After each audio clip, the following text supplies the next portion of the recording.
Africa runs on the small, the bold, the unstoppable. SME Drive, the heartbeat of the real economy. From spaza shops to boardrooms, we feel builders and believers, the makers, the movers, the markets. SME Drive, where hustle becomes industry.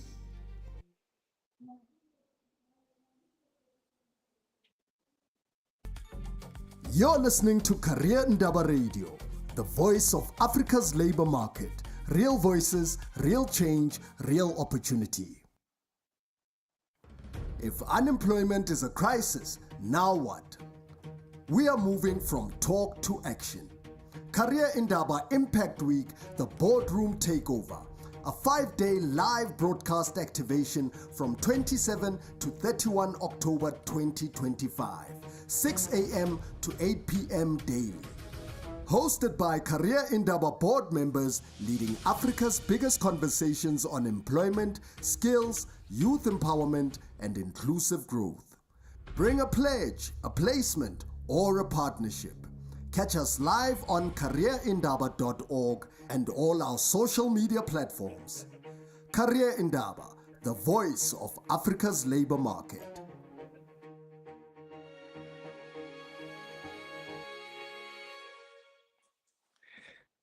Good afternoon, everybody listening to SME Drive. Happy to be here. Happy that I've got people that are keen to listen to the show, people that are interested in the role that SMEs have to play in career growth, development, economic development, and really dealing with some of the major economic challenges that we're having in the country today. Today, I've got a number of guests. But in studio with me first, we've got Mr.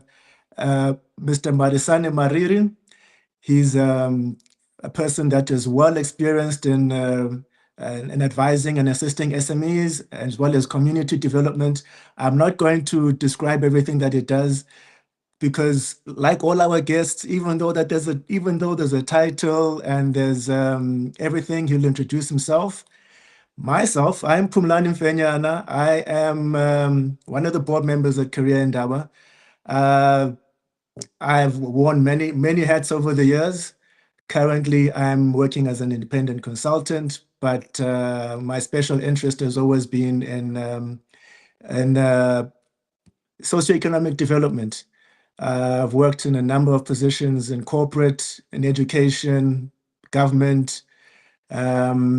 But yes, as I said, my special interest has been around socioeconomic development. I've also studied sustainability, and I've done an MBA as well. In both of those both those areas of education, I focused my research on assistance to small and medium enterprises. So this is something that is very dear to me. I have had a couple of stints on radio as well in the past, so this is not entirely new to me, although I must say the technology has progressed quite a bit since I was on radio. I had a stint way back in my university days when I thought I knew everything, and then I got wiser and learned that I don't know that much. And the more I learned, the more I realized that I don't know that much. I also had a stint on Ubuntu Radio when I was a little bit older and a bit more worried at the time. But now I'm a little bit more comfortable, a little bit more confident, and really, really happy and excited to be hosting a show that deals with SMEs and some of the pressing issues that are facing SMEs. I want to start with our first guest because he's got a lot to say. He's got a lot of experience. He's a person that's on the ground dealing with SMEs and communities. So while I can talk about myself and my experience, I'm going to let my guest basically take over most of the talking in this show. I'll just be asking questions and seeking to let him advise everybody who's listening about the role that SMEs have to play in communities, how important they are and stuff. So firstly, Marisane, just please introduce yourself. I know you've got a long bio, so I don't want you to go into too much detail, but as I was saying earlier on, I know that like most of my guests have done many things in the past and are still doing many things. I think people in the SME space have many passions and they're forced to immerse themselves in many things. So, Marisani, just please a short introduction, 30 seconds before we start the questions that I'm sure many people want to get into. Thank you to Kerry and Dava for also having me. I think, yeah, this is a critical discussion that we are having, and it's one that I'm very passionate about. In a nutshell, I'm the managing director of Wamari Capital, and I'm also the secretary general of the Independent Township Development Forum. So these two organizations, one being a PTY and another one being a community development forum, they assist SMMEs to become funding ready, and we also assist them with business administration. So I work at the intersection of fundraising and community development, finance, and faith-based initiatives. Right? So I believe in taking policy and translating it into reality for underserved communities, right? Helping community structures and SMMEs to be self-reliant and to access opportunities from the likes of government and the private sector. Thank you. Thanks very much. Thanks for being humble about all the work that you do, because if anybody looks at his profile, you'll see that is quite busy. And but thanks for summing it up in a short space of time. Firstly, I mean, there are many types of SMMEs of different sizes covering pretty much every industry. And there's also informal businesses, unregistered businesses. So this SME space really covers a large number of types of businesses, people selling fruit and vegetables on the street, professionals that have their own businesses like your doctor or lawyer that might have their own firm. So let's just first have a little bit of a common understanding of what are we talking about when we talk about SMEs. So SMMEs are the backbone of our economy, right? Small, medium enterprises, they contribute around 40% to GDP and provide over 60% of all employment. In communities like ours, Meadowlands in Soweto, small businesses are not just economic actors, they are social stabilizers. A single SMME often feeds several households, supports local suppliers, more importantly, circulates money within the same neighborhood. Through the Independent Township Development Forum, ITDF, we've seen firsthand how a small catering business or construction subcontractor can change a local economy once given structure, compliance support, and access to finance. So SMMEs are not just income generators, they are the pillars of community resilience. So one might ask, do we really need SMEs in our communities? I mean, why not just let big business take everything? They're more organized. They're already in most townships and most communities. Why not just let them do everything and stop this headache about SMEs? Well, big business is important for investment infrastructure, but SMMEs localize economic impact. When a large company or government project partners with smaller local suppliers, the development effect multiplies. The same brand creates jobs, skills, and community value several times over. For example, in Meadowlands, there's a Johannesburg water reservoir project with roughly about 70 million. The main contractor set aside 30% for local SMMEs. That's about 10 million in local opportunity. Yet many small contractors lack funding or compliance to participate. So through ITDF and Wamari Capital's Shared Services Center, we're closing that gap by helping these firms become tender and funding ready. So you talk about compliance challenges. Is it in the best interest of SMEs to worry about compliance? I mean, there's so much registration that has to be done with SARS and UIF and a whole lot of things. I've heard a number of people go as far as saying, "Hey, man, if I register my SME, SARS is going to come after me." So, what would you advise SMEs and informal businesses with that kind of attitude? How would you advise them? Is there any benefit to registering at all, given that SARS will come after you? I mean, they always say that two things are for sure. One is death and the other is taxes. There's no escaping both of those. What would you say to people trying to run away from these things? Yes, compliance is important, but only if compliance becomes a service, not a barrier. Once registered, SMMEs unlock access to contracts, funding, and legal protection. Through the hybrid administration hub, we simplify that journey. One desk, one database, one ecosystem. A single business can register, apply for tenders, manage payroll, submit tax returns, all supported by the same hub. It transforms bureaucracy into growth, into a growth platform rather. So people shouldn't try to run away from this. They shouldn't fear they shouldn't fear or try to escape from these regulatory issues. The now let's talk a little bit about this compliance and the I don't want to say red tape, but the barriers that people or small businesses have to comply with when it comes to accessing funding and that kind of thing. Can you elaborate later? Can you elaborate a bit more within that space? Do we need to change regulations, for example? Do we need to just educate people more? I know that a number of businesses, you find that I'm my own accountant, I'm my own bookkeeper, I'm my own lawyer, I'm my own everything. I'm a 1 or 2 person business. So what can you advise in that space? A 1 person or 2 person business now wondering or worrying about a multitude of regulatory issues. So I guess the question is, how does compliance assist SMMEs, right? What's in it for them, right?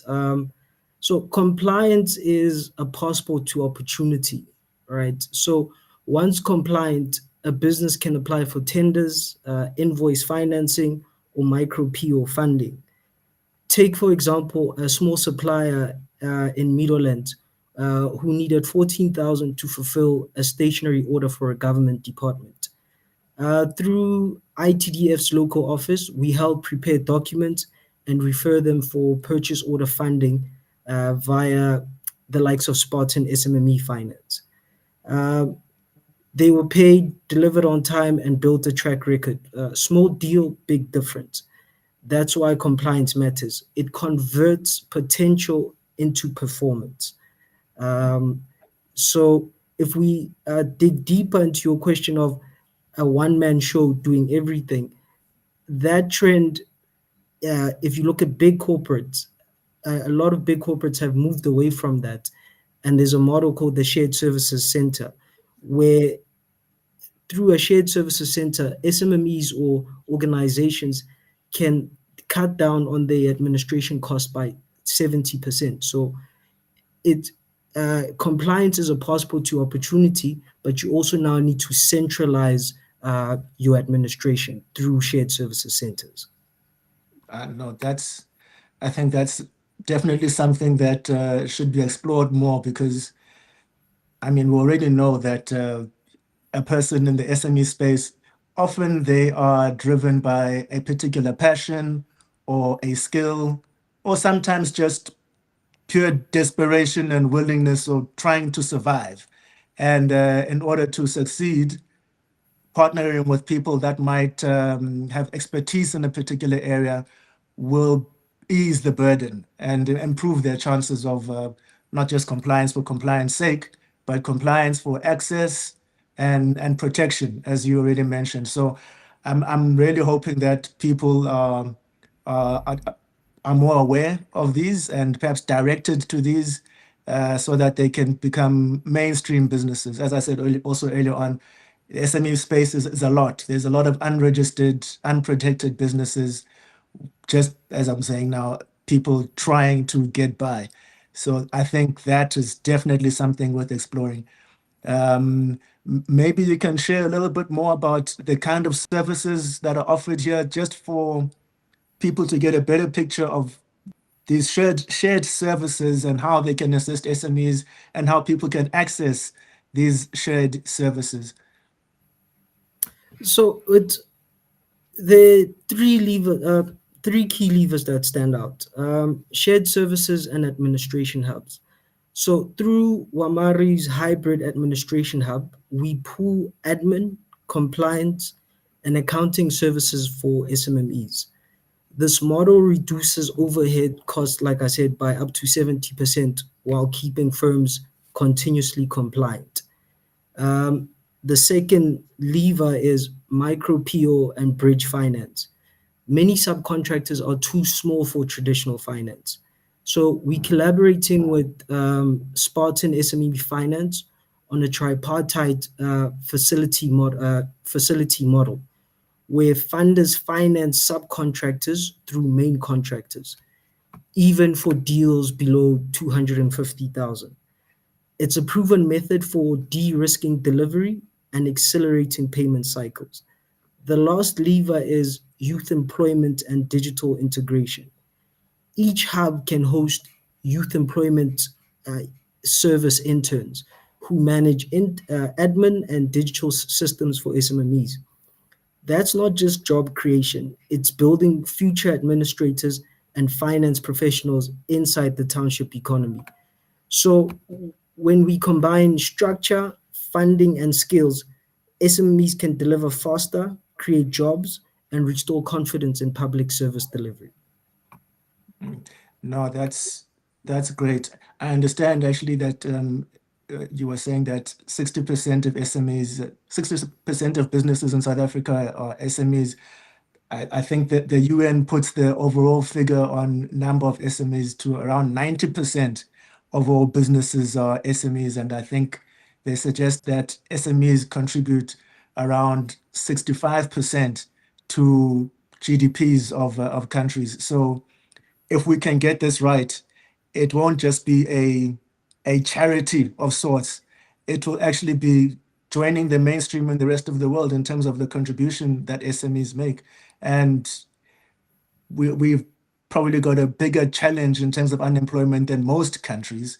So if we just managed to get this right, we really can make a major dent on our unemployment challenge, especially since, I mean, other countries are already doing it much more than us, and they don't have as big a challenge as us in this unemployment space. Now, okay, we've covered the challenge part. We've gone deep into the challenge part, and I know when people talk about SMEs, and I mean, if I told my mother when I was growing up, I want to own a small business when I grow up, my mother would be like, you're just asking for problems. So let's go on to now the way forwards, the opportunities that we should look at. I mean, there are endless challenges, we know that. But we also know that there are a number of areas of opportunity. Some of them you've touched on already. Let's delve more into that and make sure that anybody listening can understand the role of SMEs, the importance of SMEs, and also some of the strategies we can employ to make sure that we succeed in this space. I'm thinking of some of the SMEs that you work with in the township that might listen to this at some point, if not today, maybe on a podcast at some point. It would be great that at least people know that, all right, going forward, these are some of the things that I can do to improve my business, improve my career choices or chances. And also on the other side, the people in the policy space, the people in the big business space, let's now look at what they can do to help our SMEs, not even just help, but often help looks like SMEs are asking for charity, but also looking at how there are mutual benefits to working with SMEs. I think we're going to focus the rest of the show on that part. So at least everybody leaves the show with like, okay, yeah, there are challenges, there are some solutions to the challenges, but going forward, this is what we can do. This is the kind of direction we can have. Let's delve in there. What's your first comment on this space? I think maybe to use an example to make it visual. So if we look at the example I cited earlier, that there's currently a project in our ward in Middlelands, a project with 70 million, and 30% will be allocated to SMMEs. That's 30%, right? Now, it's a project that will run over 12 months. So a lot of the SMMEs, just for them to comply, it'll cost them about 3,000 to 4,000, right? So you have an experienced artisan who they've been doing the work for years, but they don't have the paperwork. And they haven't felt the need to invest in the paperwork. So now just to apply for the contract without a guarantee of them getting the contract, they will need about 4,000. So we have organizations such as the Gauteng Enterprise Propeller that provides grants to SMMEs for such needs as compliance support, right? But GP cannot do it alone, right? So GP gets thousands of applications a month. So we need to centralize our administration hubs, because the same support that is available from GP is also available from corporates through the ESD programs.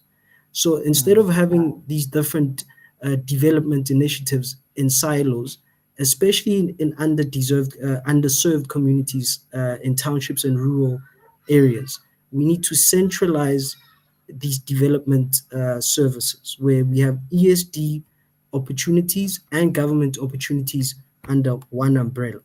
So every township and every rural area needs an economic center, right, where they can access all of these administration services such as bookkeeping, HR,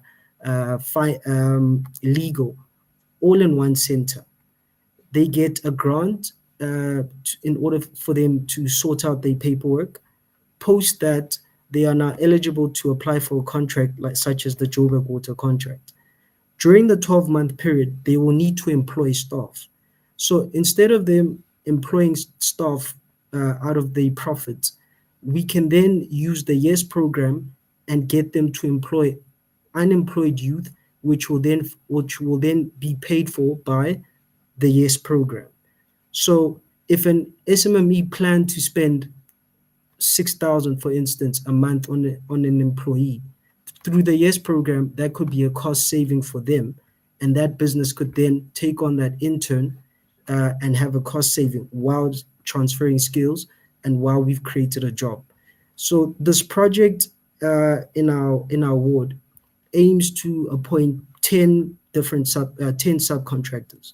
If we take this model where we have an office hub for the subcontractors, we connect them with opportunities such as the GP opportunity to get them compliant. We then also give them business administration services and get them access to funding. Now, whereas this project was just going to run for 12 months and then that's it, we can take these subcontractors, get them to be compliant and run and operate efficiently. And beyond this 12-month project, they then can also be sustainable because we would have capacitated them and helped to look for additional business beyond these 12 months. So my challenge is we have started doing this as Wamari Capital in partnership with ITDF.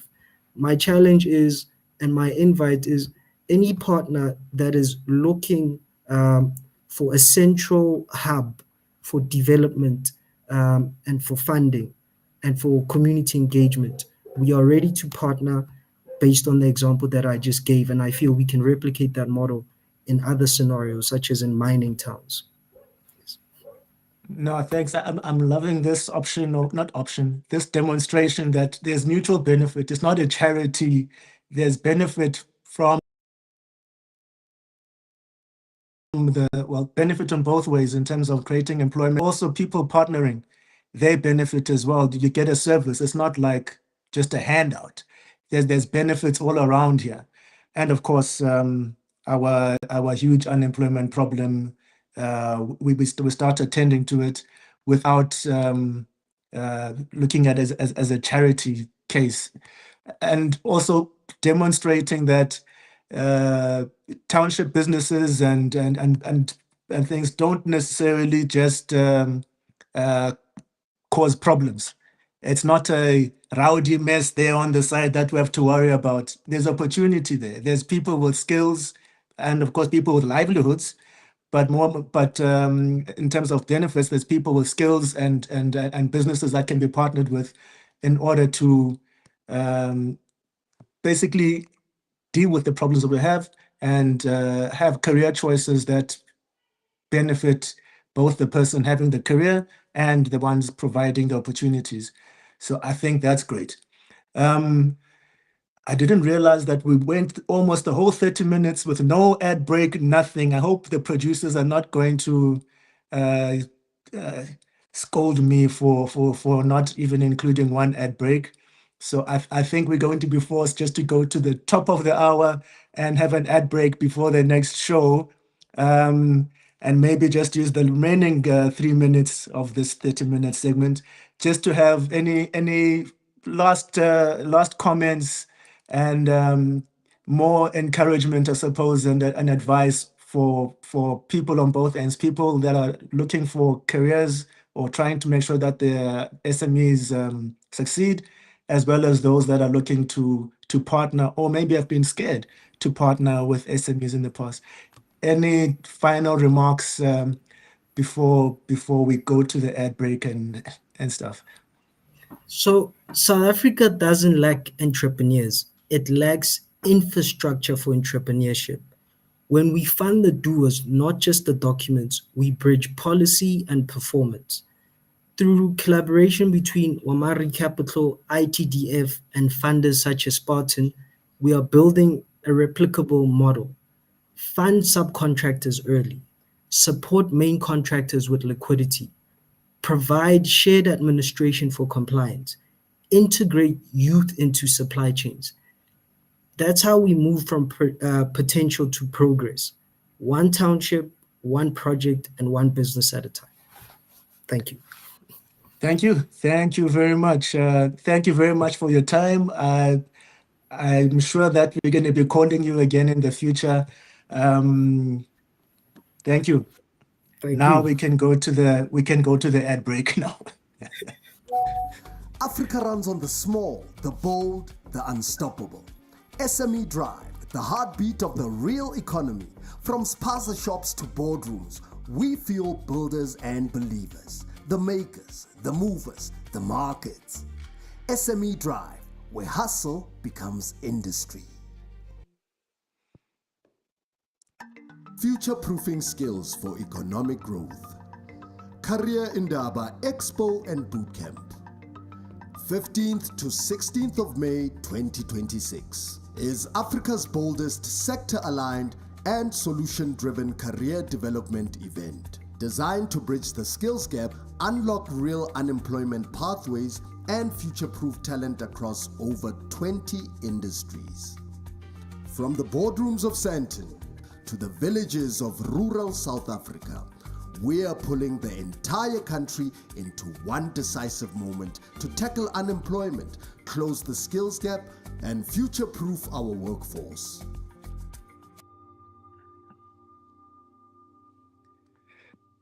And we are back live again. If you just joined us, you're watching SME Drive. I'm your host, Phumlani Mfenyana. My next guest in the studio now is Thokoza Bucheke. And I'm going to let her introduce herself. As we've done with the previous guest, I know that people have a title and everything, but they have done a lot of work covering many areas. So rather than me boxing them in one thing, let Thokoza introduce herself. We'll be focusing mostly on procurement for this segment of the show, but let me let her introduce herself quickly before we start going into the questions. Thokoza, please introduce yourself.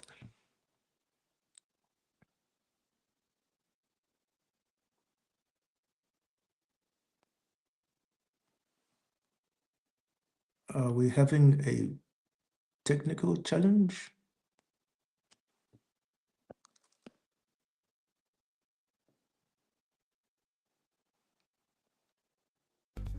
Africa runs on the small, the bold, the unstoppable. SME Drive, the heartbeat of the real economy. From spaza shops to boardrooms, we feel builders and believers, the makers, the movers, the markets. SME Drive, where hustle becomes industry. Phumlani, can you hear me? Yes, I can hear you. I can hear you. Okay. I could see you speaking and then I couldn't hear anything. I hope internet and rain have not messed up with us, but let's try go on and introduce yourself and see how it goes. All right, so this is fine. We can go ahead, yeah.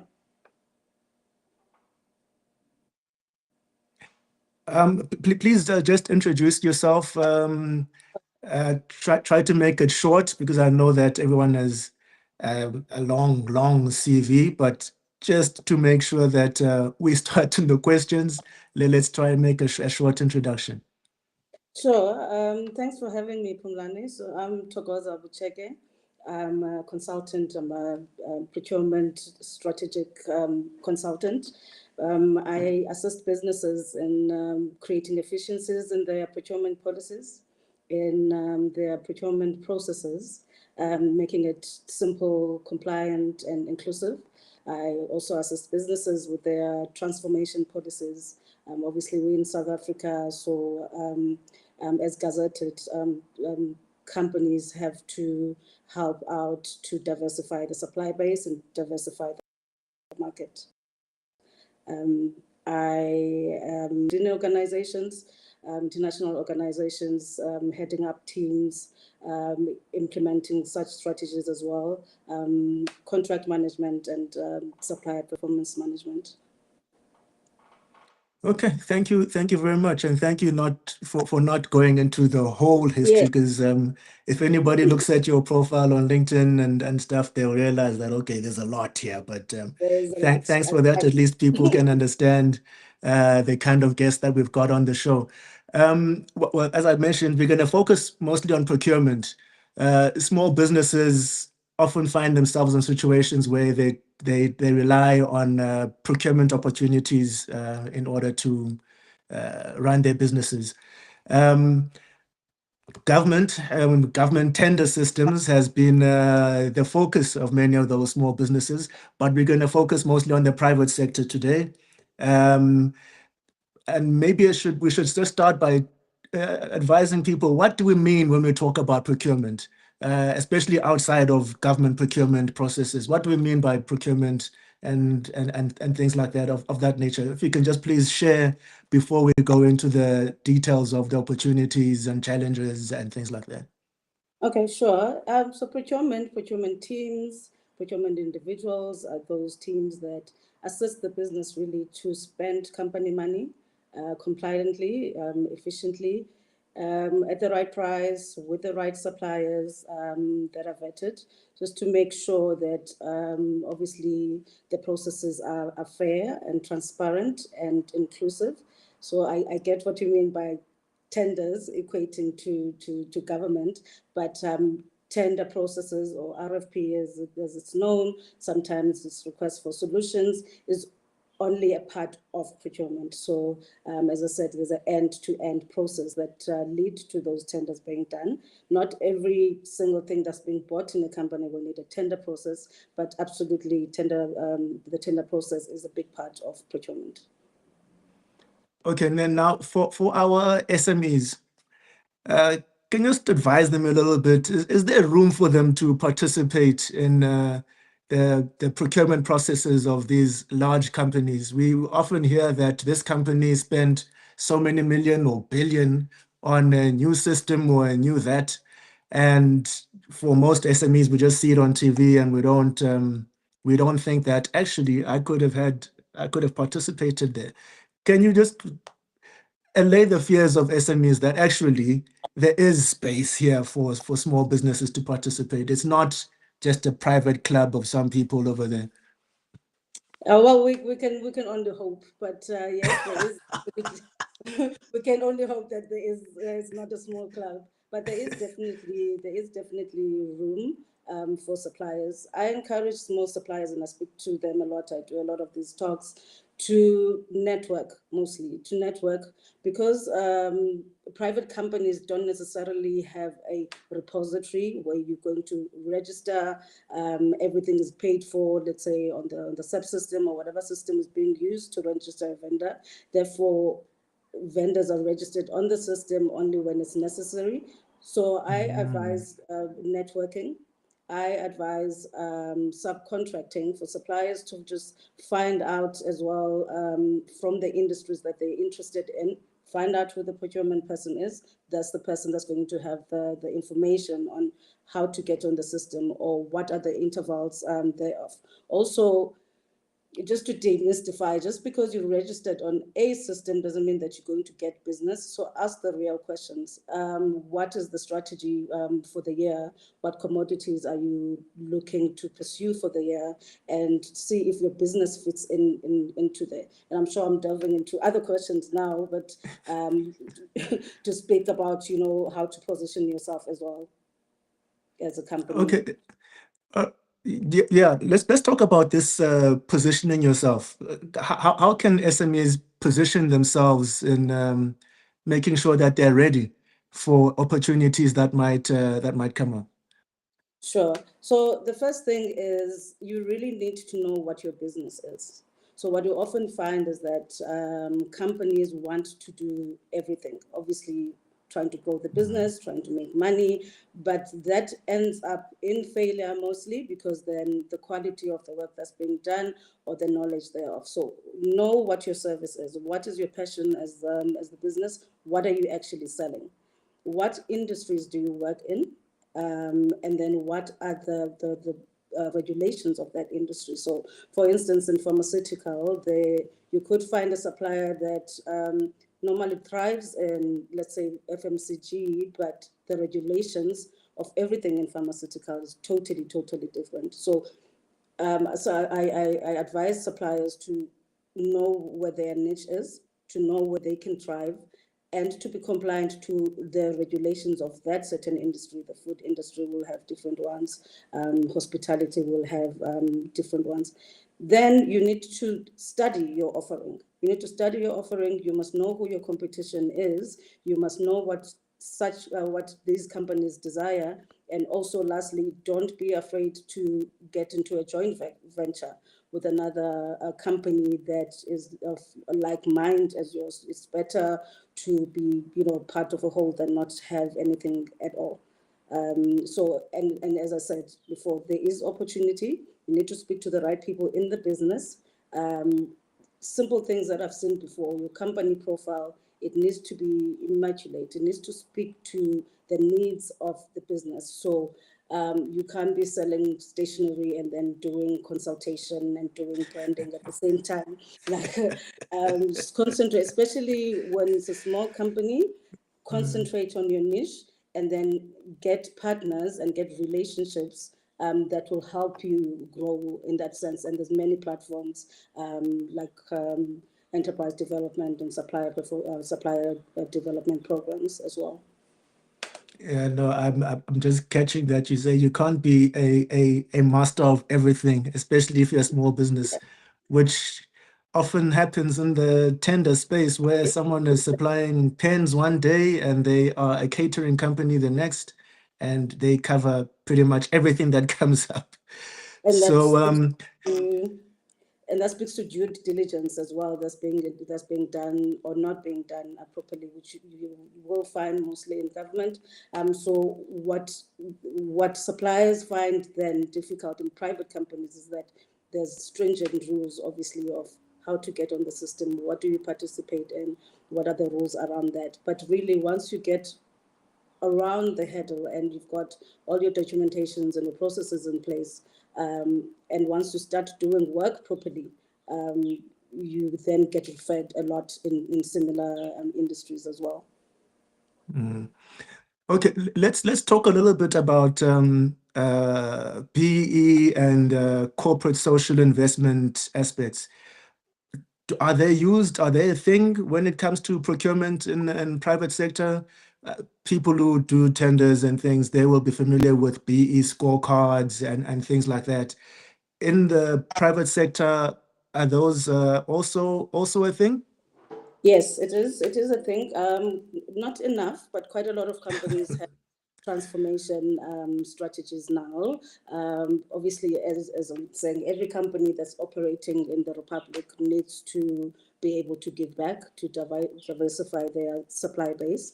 So, for instance, when I was in corporate, during this tendering process that you speak of, there would be a allocation for triple BE scoring. So what normally happens is that you would have a weighted average really. So you would have an overall scoring of what you're looking for. So the technical capability, the cost as it were, and then the triple BE scoring. Then looking at the suppliers, is it Black women owned? Is it Black owned? Does it have youth? People with disabilities that give the all-round final score, so that will make it a level 1 or a level 2 or level 3. And remember, all these companies need to understand as well that great corporate companies also have a mandate to improve their triple BE status. And one of the things is working with SMEs. As well, there's obviously other things like ownership of the company, which is not part of this, but transformed procurement is a big part of it on the scorecard for companies, and the CSI projects that you speak of, enterprise development, which is where a supplier is really adopted by a company. They train them and mentor them so that they can get to a point where they can actually be a supplier. So take a supplier that has some sort of infrastructure, they want to start on the tracking business, but they don't have the full compliance yet. And then that supplier can be supported through an existing supplier to train them, to subcontract, so that in the next term of contract, they are able to register as themselves on the system. And as I said, then there's supplier development programs as well. It sounds like there's a lot of effort required on the small business here in order to get space or be welcomed in the procurement space in private sector. So how does an SME even find out about the procurement opportunities in a big business? Is it, because you already mentioned a lot of things that would position an SME well in order to take advantage of opportunities, which seems like a lot. It's not like you look at a newspaper and you see which opportunities are there. You have to do something extra to find the opportunity. And even after you find the opportunity, it's not enough just to fill in a form and put it in a box and hope for the best. You got to do quite a bit of work to position yourself, to study the customer, know your strengths, the particular industry you're working in, know your competitors. That sounds like a lot of work, especially if I'm a small business with maybe it's just Phumlani and daughters or something. It's so how does one find out firstly about these opportunities? Even before trying to position myself, I guess I've got to know what's happening. So how do I find out about these things? Okay, so as I said, these Indabas, the job fairs, the talks, the mentorship, LinkedIn is a great help. And as I mentioned before, you need to find the procurement team. So you need to find who the procurement people are. So find your business. If you want to work for Coca-Cola, you need to be able to speak to the right people. And not to be difficult as well. This is really helpful once work is put in upfront. Otherwise, you're going to end up speaking to everyone and they're not going to do anything for you.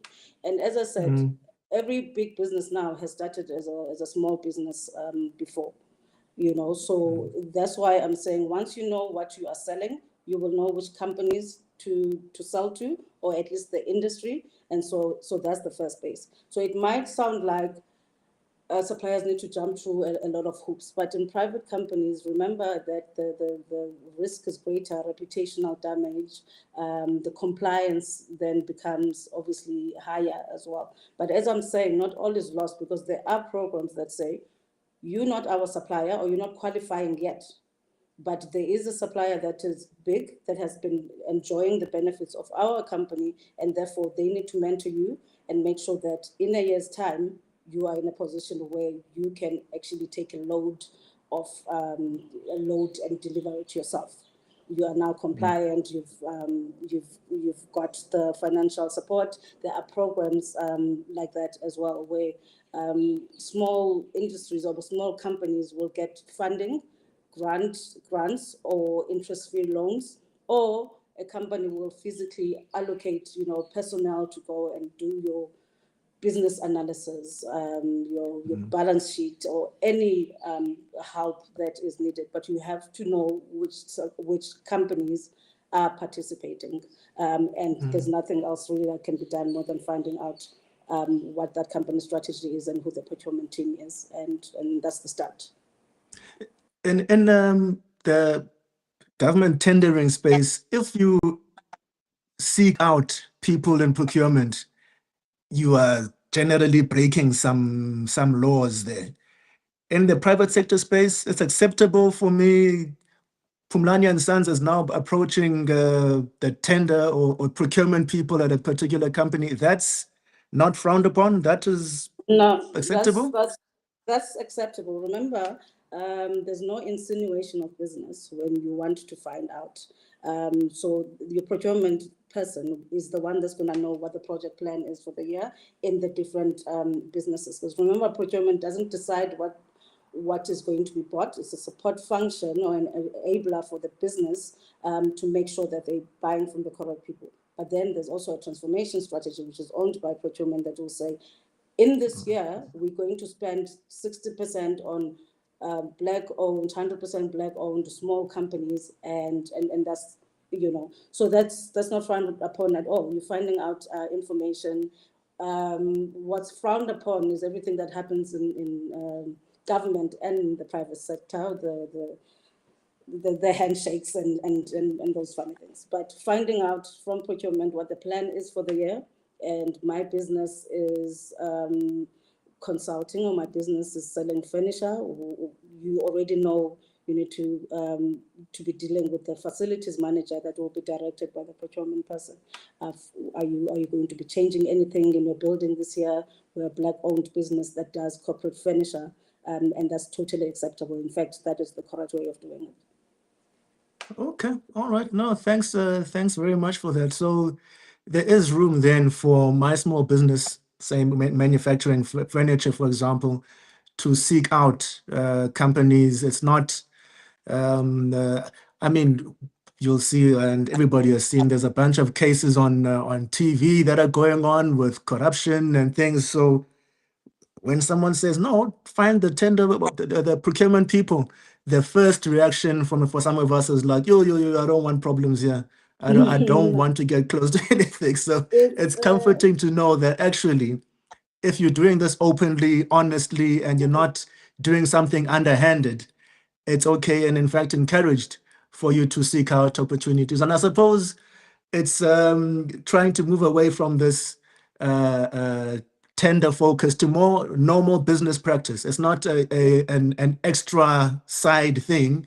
It's normal business for any company. If I'm manufacturing cars and I want to find customers, or I want to supply my cars to a particular organization, there's nothing wrong with me approaching car hire companies, for example, and telling them that, oh, guys, I can give you my cars for a discount or whatever, that kind of thing. So small businesses can do a similar thing. It's just that we should not look at it in the eye of tenders and the underhanded business practices that have been so popular in the media, especially over the past few weeks? No, absolutely. Maybe let me give you a roadmap very quickly of so how private sector or private companies work is there will be a business need that will be identified by business. So let's say a marketing or commercial team, that will be the business need. Then obviously they will draw up the technical specs or the scope of work of what needs to happen. It is then my role or procurement's role to go and find suppliers that can do this. They will include the incumbents, so the current suppliers, and then they will go out to the market to then find these SMEs. And again, as I said, companies also have a mandate to transform and include SMEs, because then ultimately they get the higher points once they start working with smaller suppliers. They support them, create sustainability. You get those points as a business. So I've encouraged businesses as well to look at the SMEs and not ignore them and not give them crumbs. Actually, just mentor them into being big as well, but sustainably on both sides. So do not expect to start with big volumes. Start with small volumes, do it perfectly well, and then that sustainability then becomes like that. Because as I said, reputational damage is a very big thing in corporate. Then that's where the tendering will happen. Once I have my 30 suppliers that I've found on LinkedIn by referral, inside the business, suppliers that we've worked with before, anything, I will have my suppliers and they will go through the same process, which is the tendering process of RFP or RFS. That's how the process works. So there isn't some form that's filled in, like in the government, that you have to go and put in some envelope. It doesn't quite work like that. So it's a fair opportunity and it's inclusive. No, that's great. Let's talk a little bit about the chances of success. Again, it's unfortunate we have to keep referencing government tenders, but people often put together proposals, nice colorful things in folders, and have 5 or 10 memory sticks that are required for the tender. And you do all this work, and then you don't get a call back to say, okay, you've made it to the next phase, or you're coming to be interviewed or whatever. In fact, sometimes you don't maybe make it past the first round due to some administrative non-compliance issue. So in this space of a private sector, your chances of success, once you've engaged and done all the homework and interacted with the right people and maybe understood the business, what are your chances of success in actually now getting the procurement opportunity from the big business? And maybe you can also just touch on the reputation of a company. Given that there are CSI and other areas where companies need to comply, and I suppose it's good to look good, that no, me as Phumlani and Sons, we're a huge company, and we are also working with Togoza and Daughters or something there, and maybe talk about that in terms of chances of success for SMEs when putting forward proposals, and maybe touching on that reputation and CSI part. Yeah. So the nice thing in the private sector is that, or the companies or the processes that I've previously implemented, the fair RFP process. So every single supplier that's there, big, small, gets the same information. So you will know. So this is the process for me that I've created and implemented before.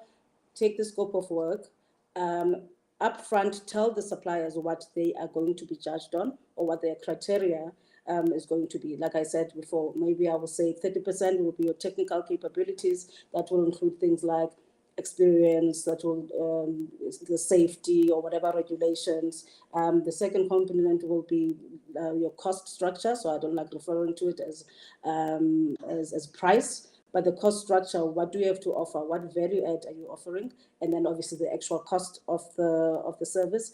Then I will have 30% triple BEE, which is where SMEs then get more points as well. So if you are 100% Black owned, so if you're level 1, you get higher points. naturally in the bigger scheme of the weighting criteria, and then I will have like a small percentage for your presentation, telling us about your business and any other value add that you want to add, right? So all of that. So it's not a cut only on do you have 5 years experience, but how does your triple B look like? What initiatives are you involved in? What is the cost structure? Do you actually know what you are doing? Then once all of that is had and we've got these 30 suppliers and everyone has submitted, I will, well, not submitted, but I will have a day of questions and answers where you get fair opportunity to clarify, can I do a joint venture? I've got a partner that is strong here, but we are strong financially, but they've got the technical capabilities. Totally acceptable as well. And once you have all of that information, then you are ready to submit. You already know, am I going to the next round or not? Otherwise, you wouldn't have been called to begin with. Then it's a hand-holding process where you call in, you cost appropriately, and don't worry too much about my cost is too high, because remember I said there's other criteria that is looked at as well, and I don't mean overcharge, because you've got to place yourself out of the market, but also do not be unrealistic and say that this will cost me 2 rand where it is 10 rand, because then you can get the contract now, but it's not going to be sustainable, and you will have your contract cancelled in a year's time, because it's not sustainable for your business or the quality of the work that you will be delivering. So as I said, that's the reputation part. Just make sure that you mean what you are saying. You can do what you said you're going to do, and suppliers have the right to ask questions as well. You need to see, as a company, does this big corporate actually meet our values as well as a company? How's the responsible sourcing that is expected out of us? What do I need to qualify for? How does this corporate treat small businesses as well? Do your own little homework, because sometimes you don't really want to work with that company, or sometimes you're not asking the right questions. So it's both ways, and I like the position of always negotiating with a win-win outcome in mind. This supplier is going to get me industry information. They're going to bring me information that I don't know. It's going to come to me first. I'm going to be their preferred customer. So if I run out of materials and just run out of the market, I will be the priority. So it's a relationship always. So don't rush to get the big contract. Find out really what the expectations are of this corporate and how they plan, and ask, how do they plan to support you? Do you have these programs? Do you have grants? Do you have loans? Do you have another bigger business that I can shadow so that I can grow efficiently? No, thank you. Thank you very much for that. We are almost out of time. We've got literally seconds left. So I'm going to let you just say final closing remarks from my side. Thank you very much, firstly. And we can now confidently say to SMEs, do your research. This is not a terrain which is out of reach for you. It's an opportunity that you can explore. Thank you very much, Thokoza. Last couple of words before I get into trouble with time. That's fine. Again, I'm just going to reiterate, know what you are selling, know what your business is, and know which companies to align yourself with. But it's doable. I've included plenty small suppliers as possible that are thriving right now, years after I've left those positions. So it's possible. Speak to the right people. Thank you. Thank you very much, Thokoza. I'm sure we'll call you again. Very interesting talking to you. Thank you. I'll be happy to engage again. So now we go to an ad break. After that ad break, we still have a lot of conversations to go into. And we look forward to talking to Steve Carver very soon and a number of other speakers. So do keep tuned. Future-proofing skills for economic growth. Career Indaba Expo and Bootcamp. 15th to 16th of May 2026 is Africa's boldest sector-aligned and solution-driven career development event, designed to bridge the skills gap, unlock real unemployment pathways, and future-proof talent across over 20 industries. From the boardrooms of Sandton to the villages of rural South Africa, we are pulling the entire country into one decisive moment to tackle unemployment, close the skills gap, and future-proof our workforce.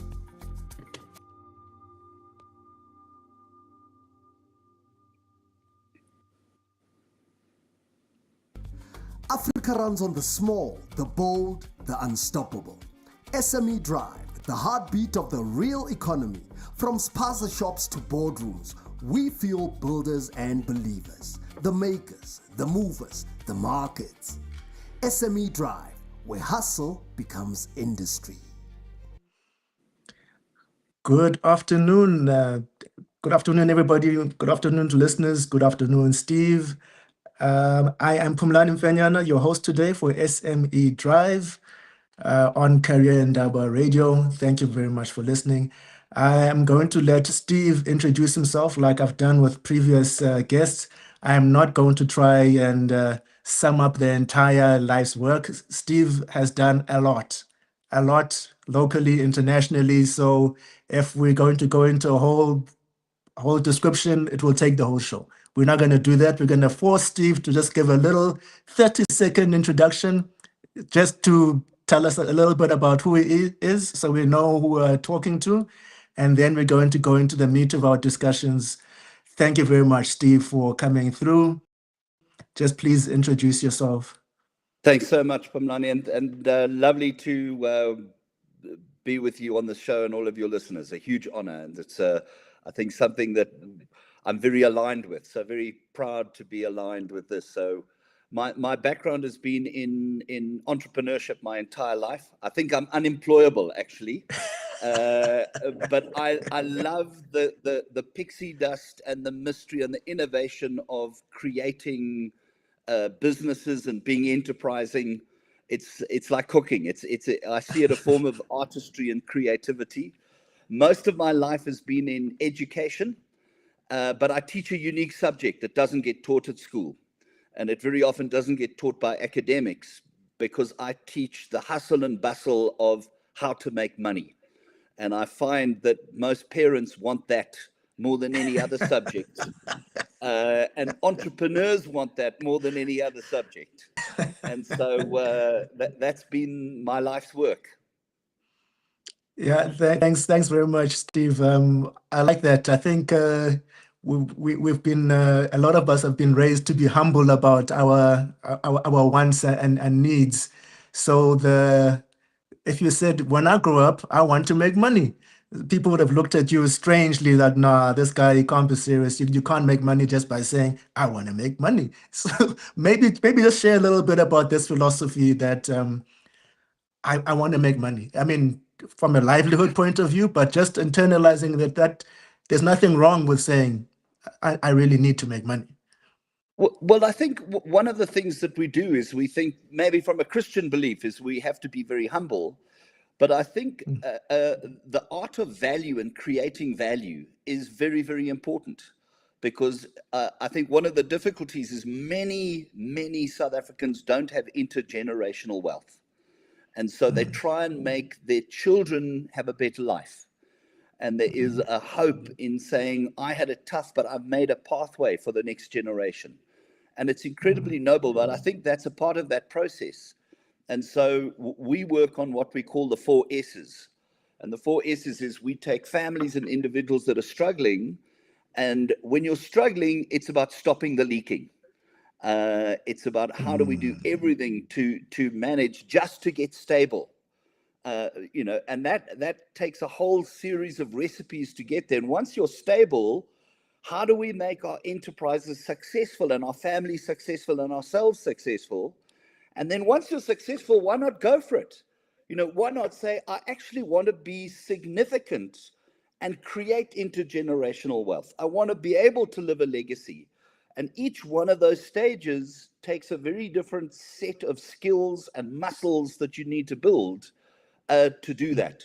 And very often what we have is we read the business books of people that are significant, and they don't tell us about the first 2 stages or the first 3. It's always how to be successful, to be significant, and not how do you do it when you're struggling.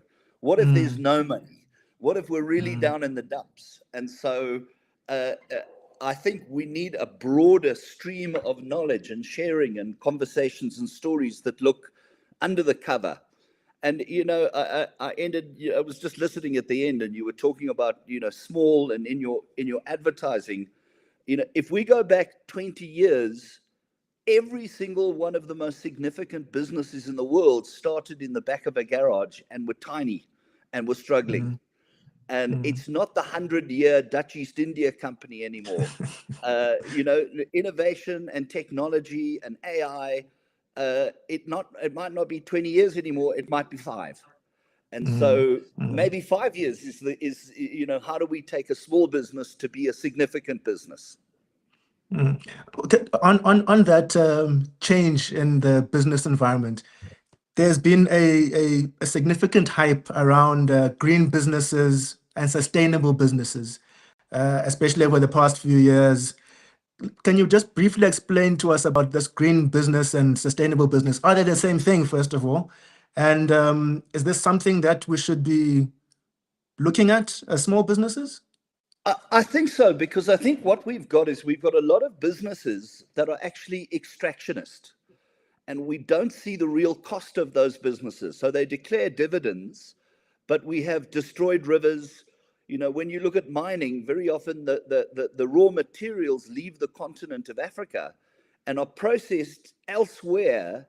And what we're doing is just producing commodities, but our environmental cost might outweigh the long-term generational cost. And so as a mine, suddenly we end up with no more platinum and no more gold and no more diamonds.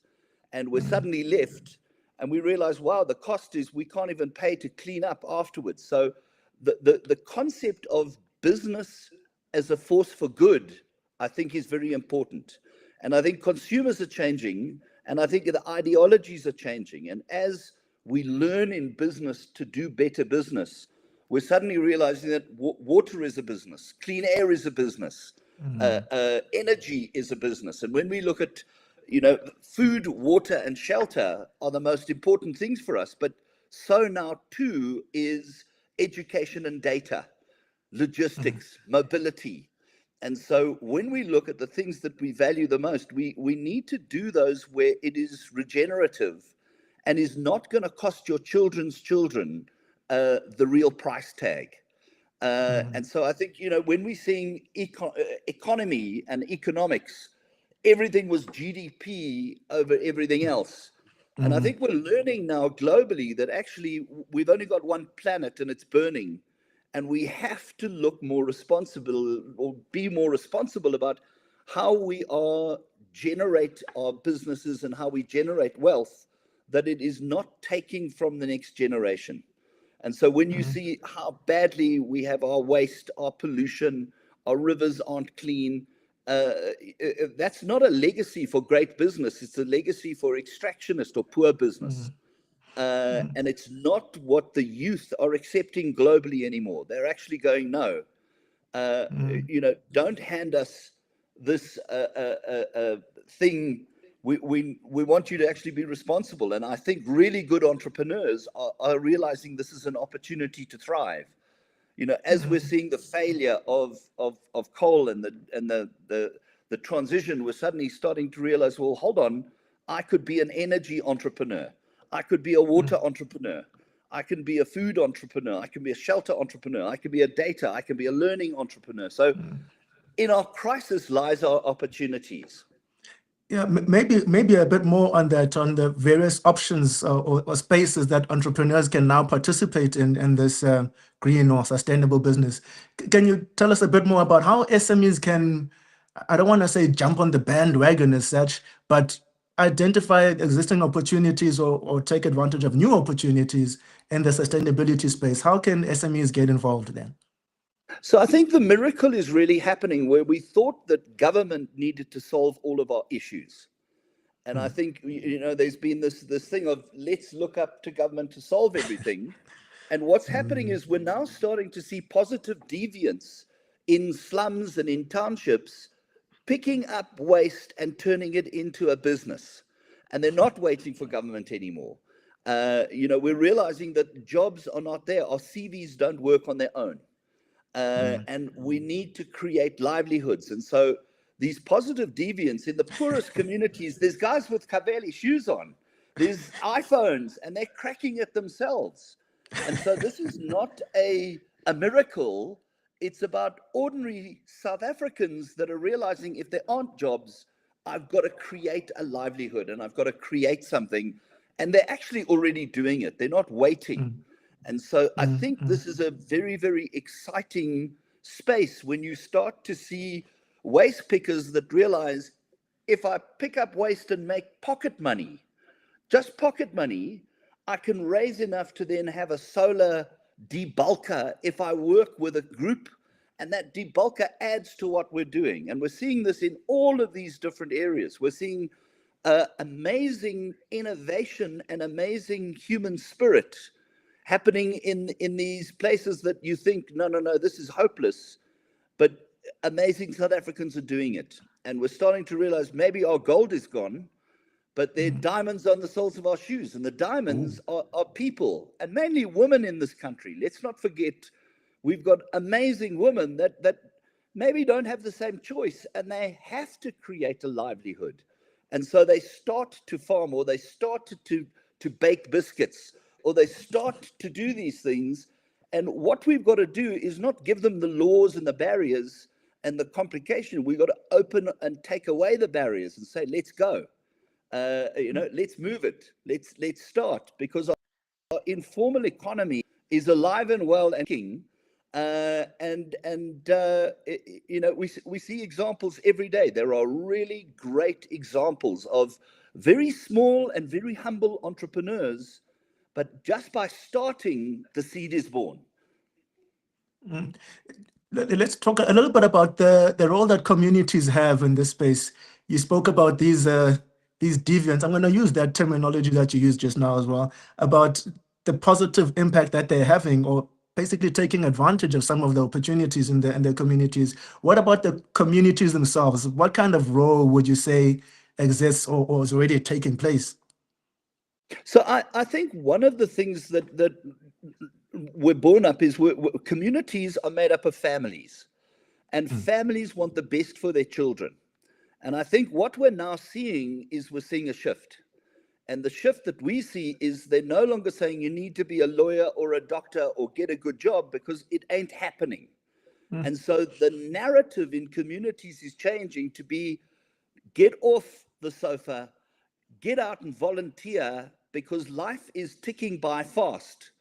And so I think I'm seeing far more communities wanting to grow and help. And, they say it takes a village to raise a child. Well, communities support these entrepreneurs. There is a pride in the stories that people are starting their enterprises. There's a pride when someone is saying, it's not much, but I'm making a little bit of money. And so the best is to be good neighbors.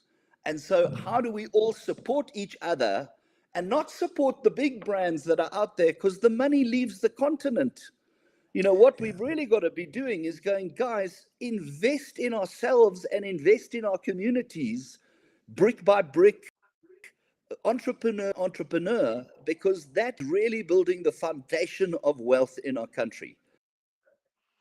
And now, so although the big brands are a bigger lure, local brands are important. We got to support local artists, local DJs, local musicians.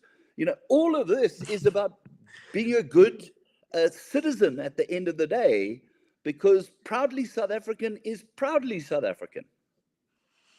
Now, on this international involvement or participation, you've done some work outside the country as well in the academic space, implementing some green projects.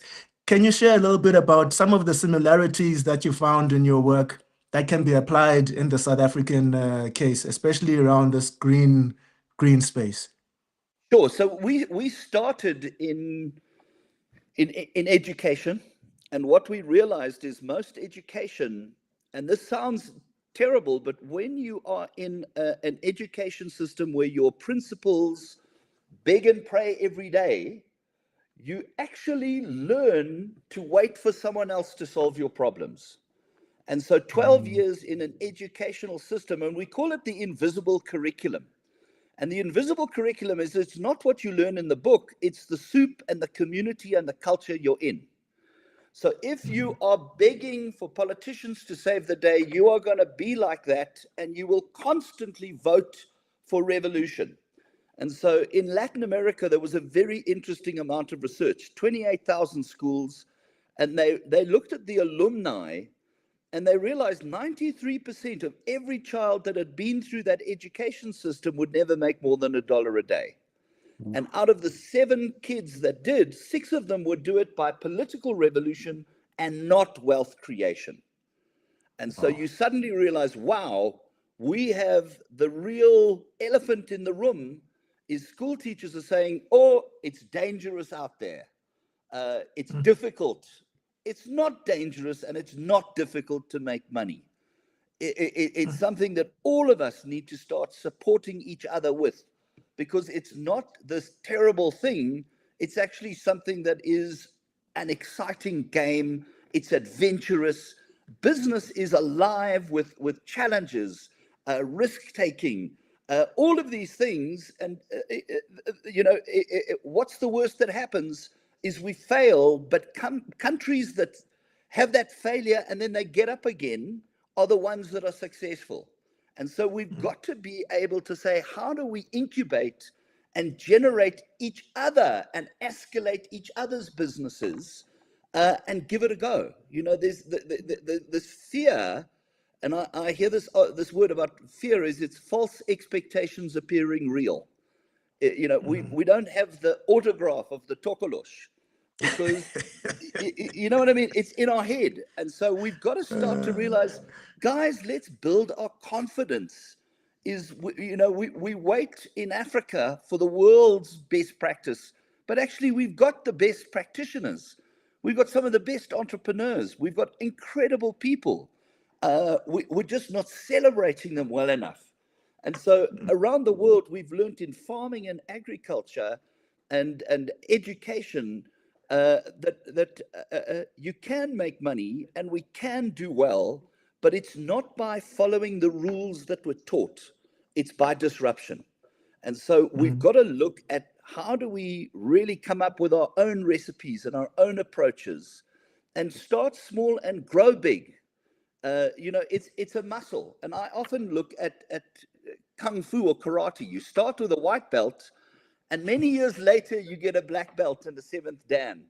And so everyone thinks it's money that gets you there. It's never money. When people start, they start with a dream. You need yeast to make your bread rise. Money doesn't make bread rise.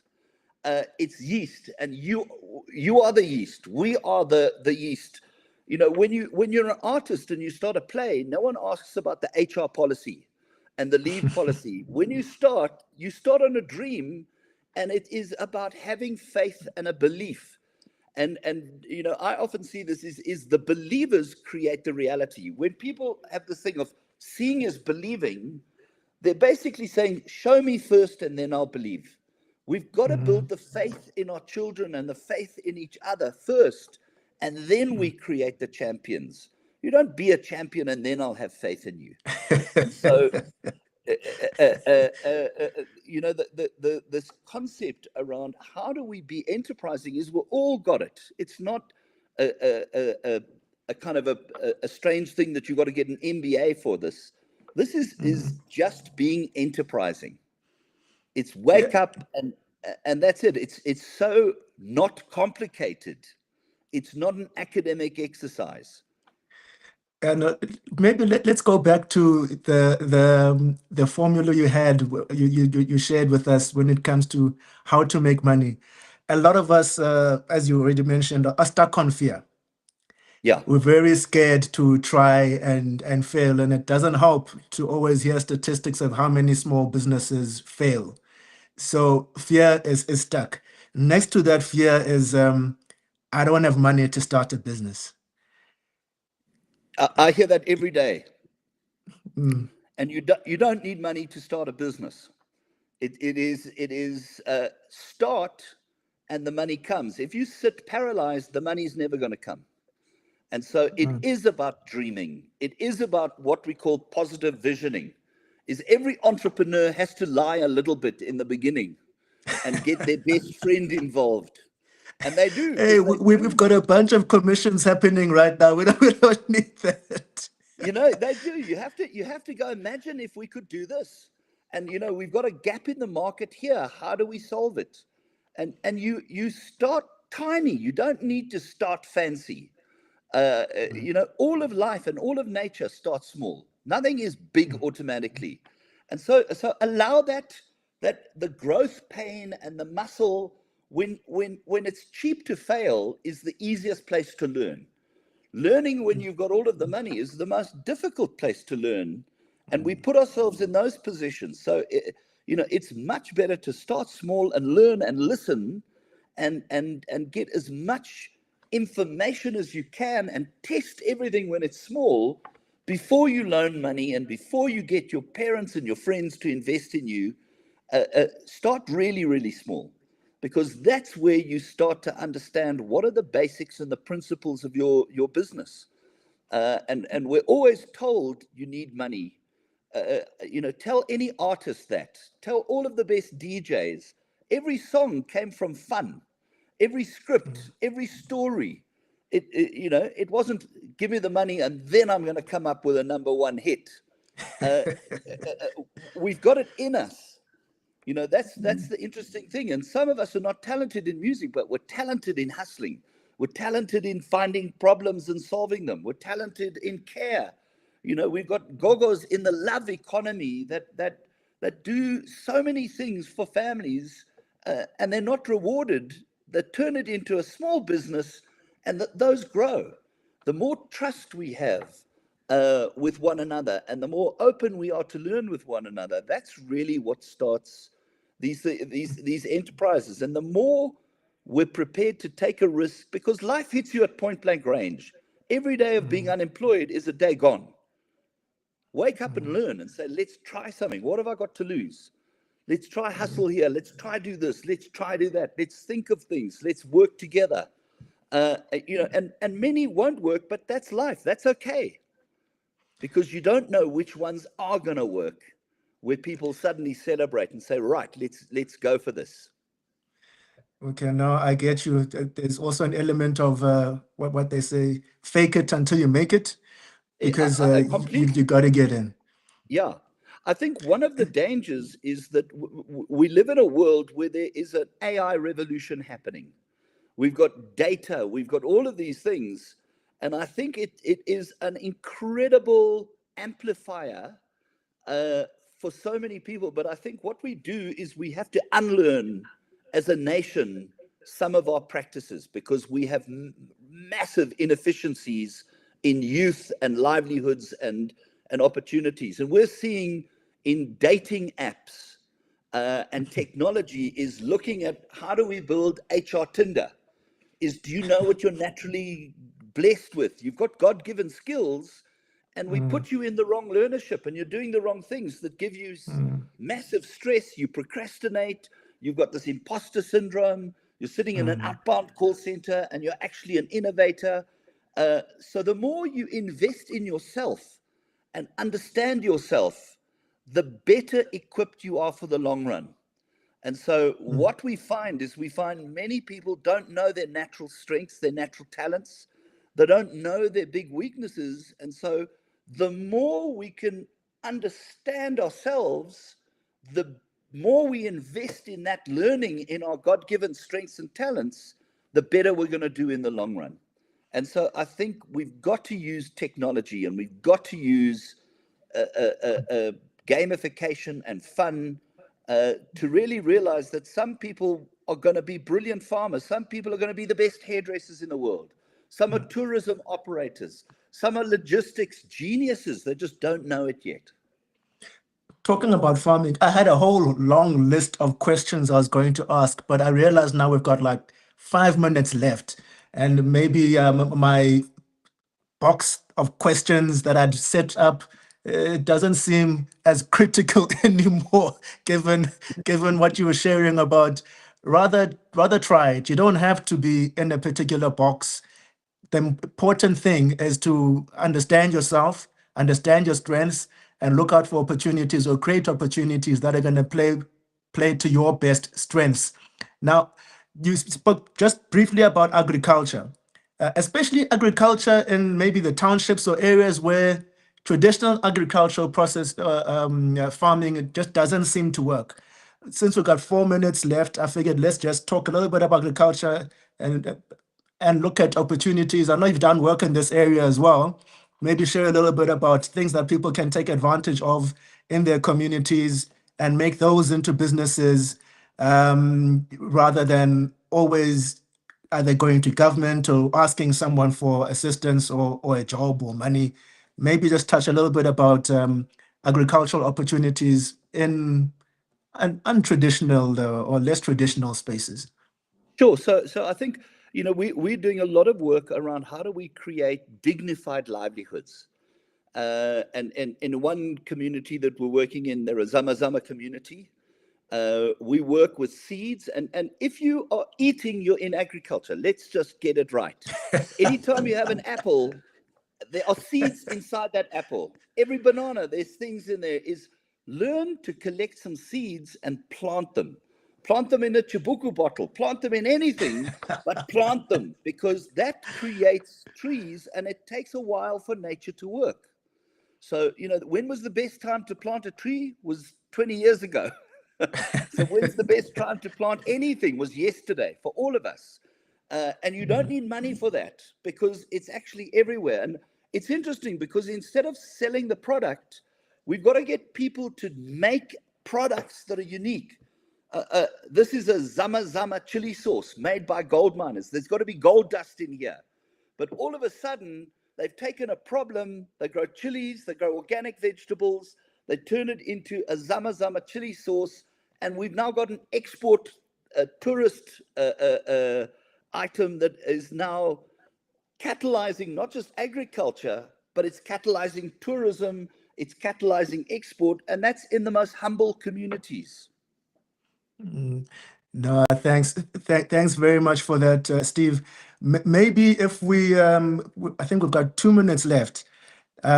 Maybe if we just wrap up with your last bit of advice that you can give to people who are considering starting a business, or people really just have no choice. Someone is unemployed, sitting at home, and they are scared to get into business. They believe they don't have any means to get into business. Maybe some advice that you can give someone in such a situation. So there are so many. See it like cooking. These businesses are recipes. That's all they are. And so what we found is we always thought we've got to teach young people these recipes to make an energy business or a waste business or a toilet business or a transport business. But we're also realizing that gogos are wanting to start businesses. In the Eastern Cape, pensioners, people that are being moved from one country to another and repatriated are now going, don't just repatriate me, I'm going to come back. Give me a business in a box. And so the business in the box is such an important starter pack. And if you remember the kind of Vodacom and NTN, and everyone's got a starter pack. Well, there are lots of micro franchise starter packs, and it doesn't cost a lot to start. But when you invest in something that you're passionate about. If you love dance, start a cultural business around dance or theater.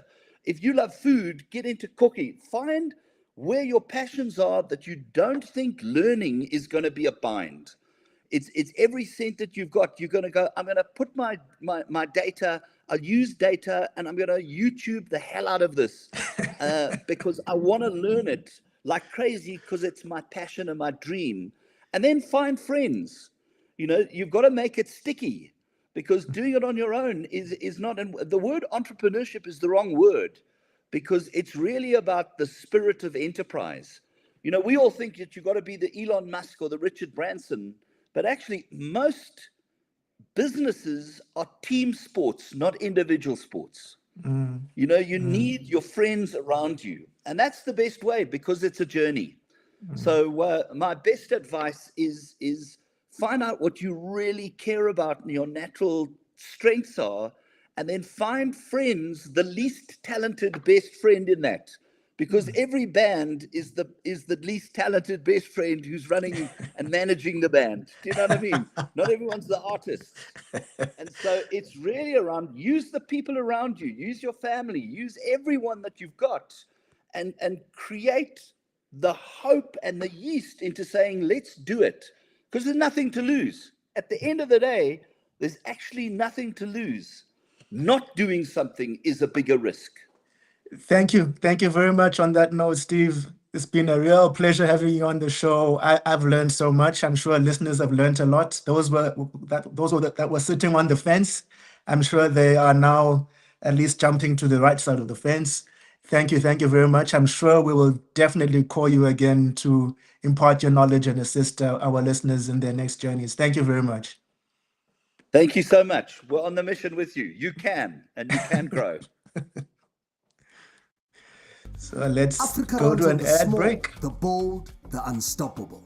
SME Drive, the heartbeat of the real economy. From spaza shops to boardrooms, we fuel builders and believers, the makers, the movers, the markets. SME Drive, where hustle becomes industry.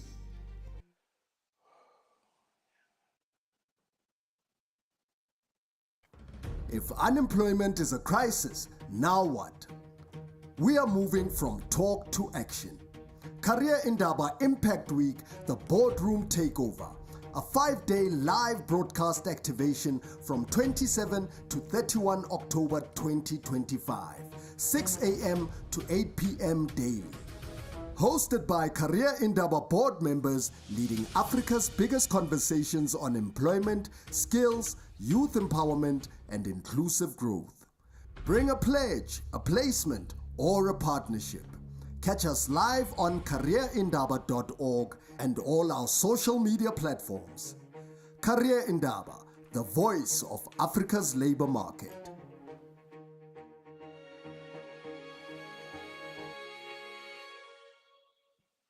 It's more than just an expo. It's a blueprint for Africa's future.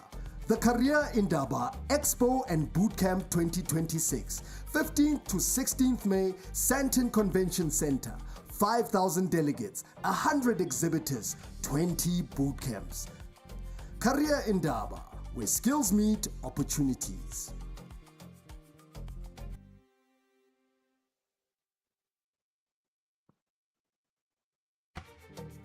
Hello Africa! Want to stay plugged into the world of work? Follow us at Career Indaba on LinkedIn, Instagram, and X, and dive deeper at careerindaba.org.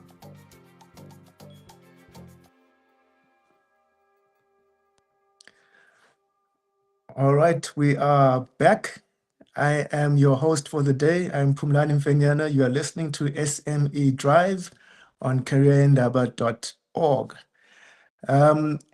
We've had a cancellation on the show, but I think I'm a little bit glad it gives us a little bit of a chance to ingest and digest some of what we've had over the past hour and a half or so. We've had 3 speakers today, or 3 guests on our show. We had Marisani first, Togoza, and Steve.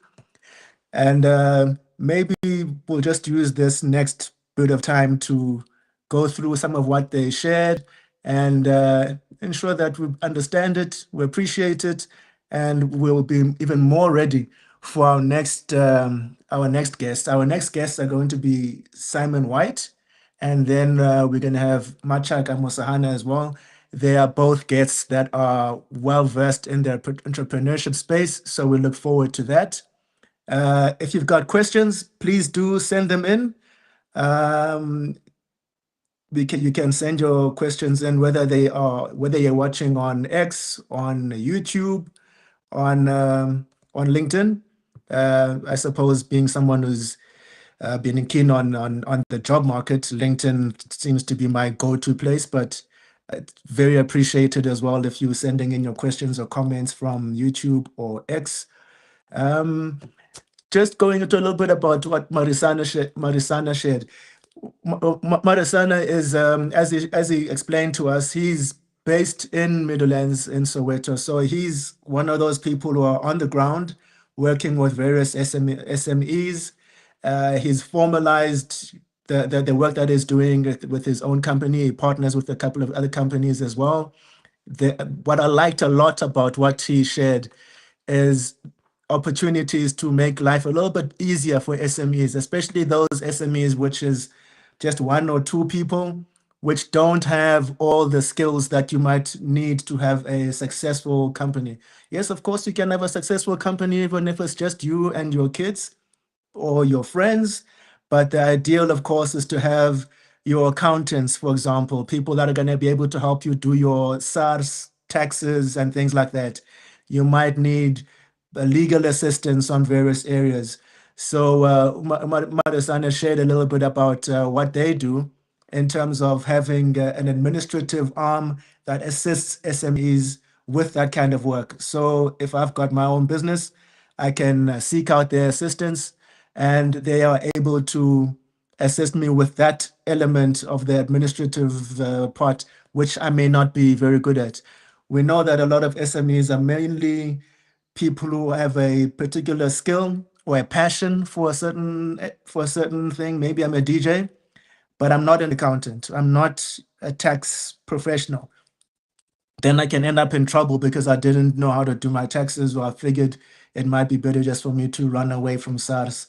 And we did share with Marisana as well that death and taxes are the two things you can't escape. So it was very helpful and refreshing also for him to share with us that there are many advantages and stuff for you to comply. Firstly, just to stay out of trouble, but also it opens you up for various opportunities that exist once you are legally registered, once you are complying with your annual tax returns, your CEPIC requirements, your UIF compensation for injuries and disease act.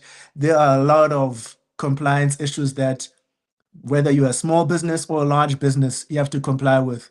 So if there are organizations that can help me as an aspiring DJ to handle that part, it's really great. So it was very helpful for Marisanya to share with us areas in that space. And we also touch a little bit about policy. Policy is important. We agree on that. But the ideal is that policy is helpful. It's not designed to make things difficult or create an unnecessary burden, especially for small businesses that don't have many people with the various skills that might be required. So policy is important, but important in making sure that it is an enabler rather than a stumbling block for businesses, especially small businesses, because we often don't have the many skills that are required to run a business. The next speaker that we had on the show, or next guest rather, that we had on the show was Thokoza. In South Africa, and I suppose in other countries as well that I don't have much experience in, procurement and the tender process, especially from government, is a major source of business for small businesses. And a lot of businesses depend on tenders, government tenders in particular, in order to succeed. Unemployment is really high in South Africa. I'm sure I've said it like 10 times already, but more than unemployment being high, people are always and are basically forced to survive and look for opportunities to ensure that they feed themselves and their families. So you need a career, you need a source of income, and tenders have been a go-to for a lot of people, government tenders in particular. But there's a bigger segment, a bigger opportunity in the private sector procurement space. So most of us don't consider private sector as a space where we can seek out procurement as a business. So Thokoza was very helpful in advising us and showing us that actually there are opportunities in the procurement space within the private sector. And not only are there opportunities, businesses actually have some responsibilities to include small businesses as part of their supply chain. So it's beneficial, and there's opportunities for small businesses to seek out opportunities in that space. But she also did share with us that in order to succeed, there's probably a little bit more work required of a small business to take advantage of those opportunities. You have to do quite a bit of research, understand firstly what you can offer either as an individual or as a business, and understand the business that you are going to and what they are seeking. And you have to study it, be familiar with it. And even if you're not really an expert on it, you must then be able to partner with someone who's an expert at the areas that you want to focus on to take advantage of opportunities in those private businesses. So that again was most useful. I'm hoping that a lot of small businesses were listening, and even those who are not small businesses, but if you've got a passion for a particular area, there's an opportunity for you to seek out what are these large businesses focusing on, which areas do they want to include small businesses, or which areas do they generally procure in from time to time? Do they need, is it a hotel that requires furniture, for example, which is something that she touched on.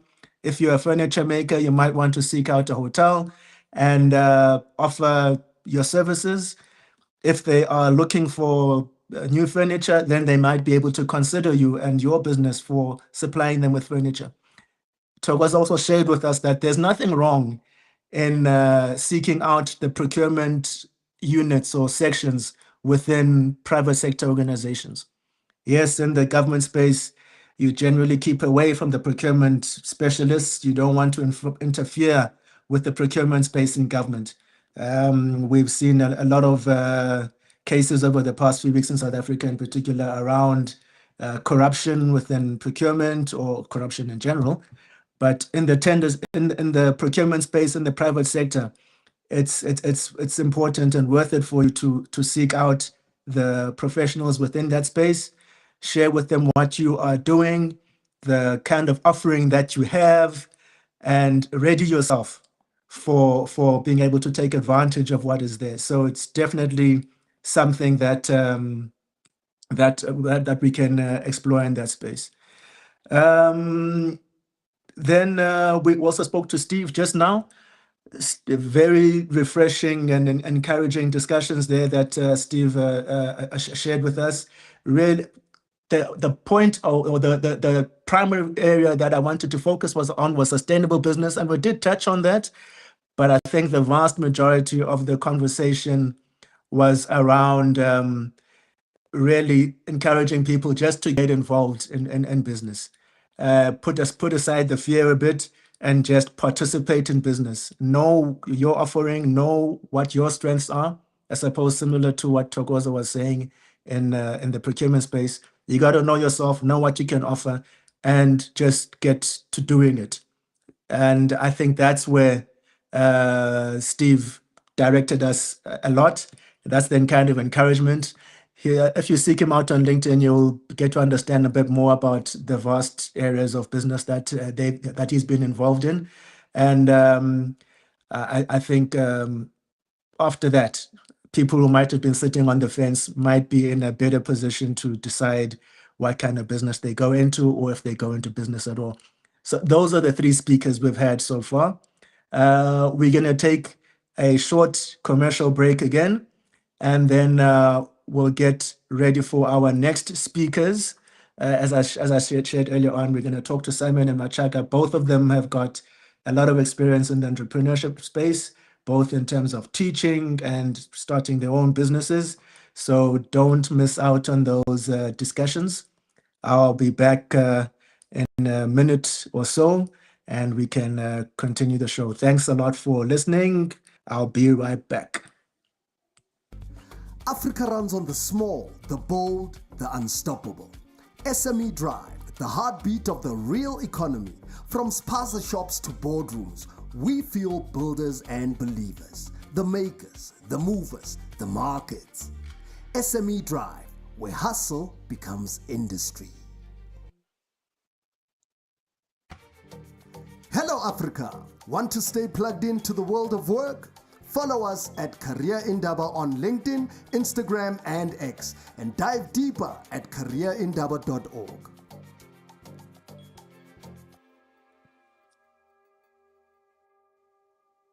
The conversation becomes a movement. The idea becomes an economy. This is not another event. It's an activation of Africa's potential.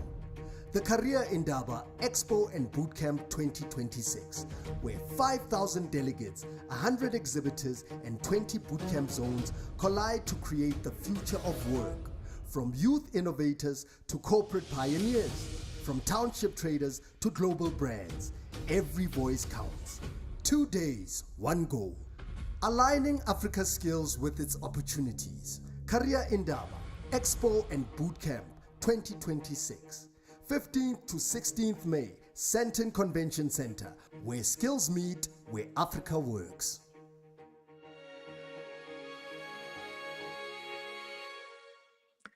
And we are back. You are listening to SME Drive with Phumlani Mfenyana, your host for today on careerindaba.org. We've got a couple of comments or questions.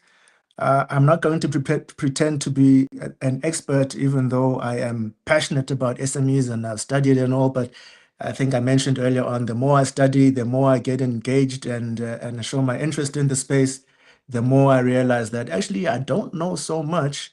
So let me just go to the first question here. One question here is that many startups struggle with access to finance to break into mainstream sectors, most of the time as a result of a big industry player who has been around for a while. How do we put measures in place to help them and ensure that they compete? I think this is a reality.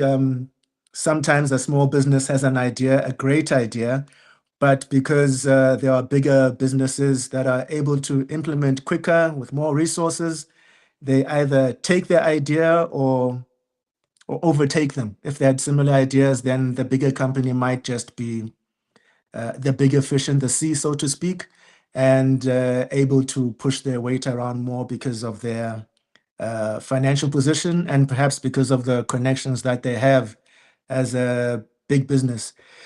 I don't want to say that this is just the nature of the beast, but it is a reality that's out there. In terms of trying to survive in this terrain, I think it's a thing that we have to do is basically find differentiating factors. I mean, there are advantages to being a small business rather than a big business at times. There are things like how quickly you can move as a small business. If you're a small business and they say there's an opportunity in, I don't know, Joburg or Cape Town or wherever it might be, I don't have to go and consult the board, for example. I don't have to have 10 different meetings internally before I make a decision. So as a small business, it's a little bit easier for me to make decisions and move. So I think things like that, and also just sharing how much more beneficial or malleable you are as a small business. As a small business, you're not as rigid as a bigger business. So you have to look out for things like how beneficial is it for you to be a bit more versatile and also able to move quicker? How beneficial is it to have things like that as a small business, and how then that makes you a better competitor than a big business? So I think it's of course it's not going to be foolproof. There's still going to be competition, and competition you don't always win, unfortunately. Sometimes it's not a matter of how brilliant your idea is, it's also a matter of who you're competing with and the terrain that you're competing in and timing. So I think for me, the couple of things I can suggest or as factors that you can use to your advantage as a small business is your ability to move quicker and be a bit more agile in situations. I don't see any other comments right now. I'm just scrolling through. No, I think, yeah, no, I think those are the comments we have for now. As I mentioned, we are expecting our next guest, Simon, to come in anytime soon, and he'll be joining us in the next few minutes. We've got just a few minutes before Simon joins us. I'm tempted just to give you a snippet of what Simon has been, what he does for a living, but I'm going to resist and just let him do it and give him the opportunity, like I did for the other guests. And I think I'll leave it at that. Maybe just to touch on some of the popular or mainstream news coming in over the recent while. That we maybe haven't touched on, but I think it's something that I want to put forward to our upcoming guests, and maybe just to include a snippet of my experience as well. We've got a reality that we're facing on and AI. AI presents so many opportunities, especially for small businesses. If you're putting together a proposal, you get stuck, or you're not quite sure of the flow of your proposal, you have the opportunity to use AI to help you find the right words, polish it up a bit, and it can really help as a small business. Or I might be a mechanic and I'm not very good at putting together a proposal, but I know I've got something that can assist a particular customer or another business. Basically, I want to take advantage of some of the opportunities out there, but I'm not a linguist and I'm not even a good writer, but I do have this skill. I'm a brilliant mechanic. So AI makes things really great on that. And there is a downside, however, that some of us in traditional employment are feeling a little bit threatened. We feel a little bit threatened. And we are now forced to wonder, what do we do? Do I just carry on going about my job, or do I try to pivot and look at something else? Maybe as Steve was alerting us that it's very much worth it for some of us to look at what are we good at and put that forward as a potential business. So I'm going to be putting that to our guests that are coming, and I know they've got a lot of experience in this place, and they'll be able to help us. And maybe just to share a little bit about what we've been doing for the past few days and what's coming up on the next few days. We've been doing what, for those of us listening to SME Drive or this Career Indaba radio station for the same time, for the first time, we've been having the board members of Career Indaba host radio shows. So most of us have little or no radio experience. I'm fortunate enough to have had a couple of small stints in radio.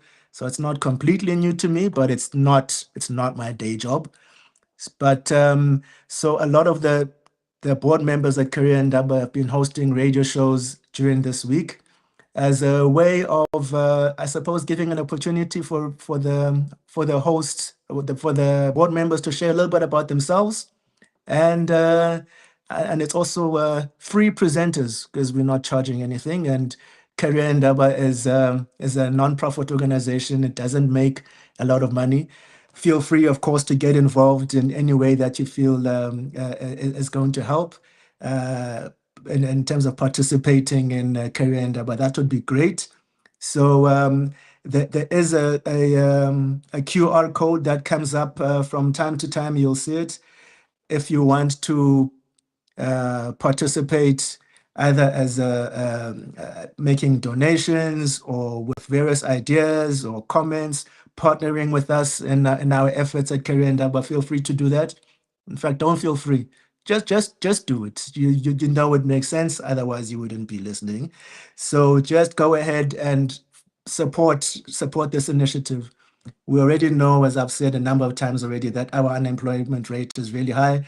And part of SME Drive is really exploring and encouraging people and not necessarily depending on employment for work, but creating employment. And SMEs do that more than most. I did mention earlier on that SMEs account for over 90% of businesses in the world. In South Africa, I think it's around 60%. So it's we're far from what the norm is in other countries. So it's still an area that has got growth potential and something that we should definitely explore. It's clear we can't depend on employment opportunities from just big business or just government, and we can't rely on big business and government to create employment. We have to, as individuals, wherever we are, also look at creating employment ourselves, either employment for ourselves or employment for others that are in need of employment. And I don't want to focus on looking at job creation as a charity. It's when you create employment, you get labor in return. It's not like you're just giving out payment. You creating employment and getting labor in return. So it's something that we have to explore, and we've been given some opportunities and advice by our previous guests. So it's definitely something that I would, so Career in Indaba is basically something I would encourage all of us to participate in and get involved. I want to share a little bit about the boot camp that's coming up next year. We're having an expo and a boot camp coming up next year. You can have the full details on careerindaba.org, and you can also look at our magazine and just get information on what's coming up, what events you can participate in. Besides the events, there are also opportunities for you to participate, get involved in conversations. If it's not on the radio, our LinkedIn page is quite busy and offering opportunities to participate. As all of us, we need to really get involved and get engaged and contribute to trying to reduce our unemployment problems and just basically improve our economic growth and our trajectory as a company. So stay tuned. We've got our next guest coming up just now. Simon White is standing by. We're going to go to an ad break, and then we are going to get our next guest on the show coming up.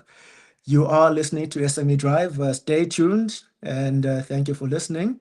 Time for an ad break. Africa runs on the small, the bold, the unstoppable. SME Drive, the heartbeat of the real economy. From spaza shops to boardrooms, we feel builders and believers, the makers, the movers, the markets. SME Drive, where hustle becomes industry.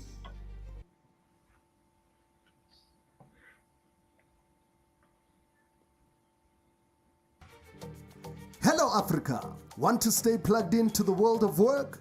Follow us at Career Indaba on LinkedIn, Instagram, and X, and dive deeper at careerindaba.org.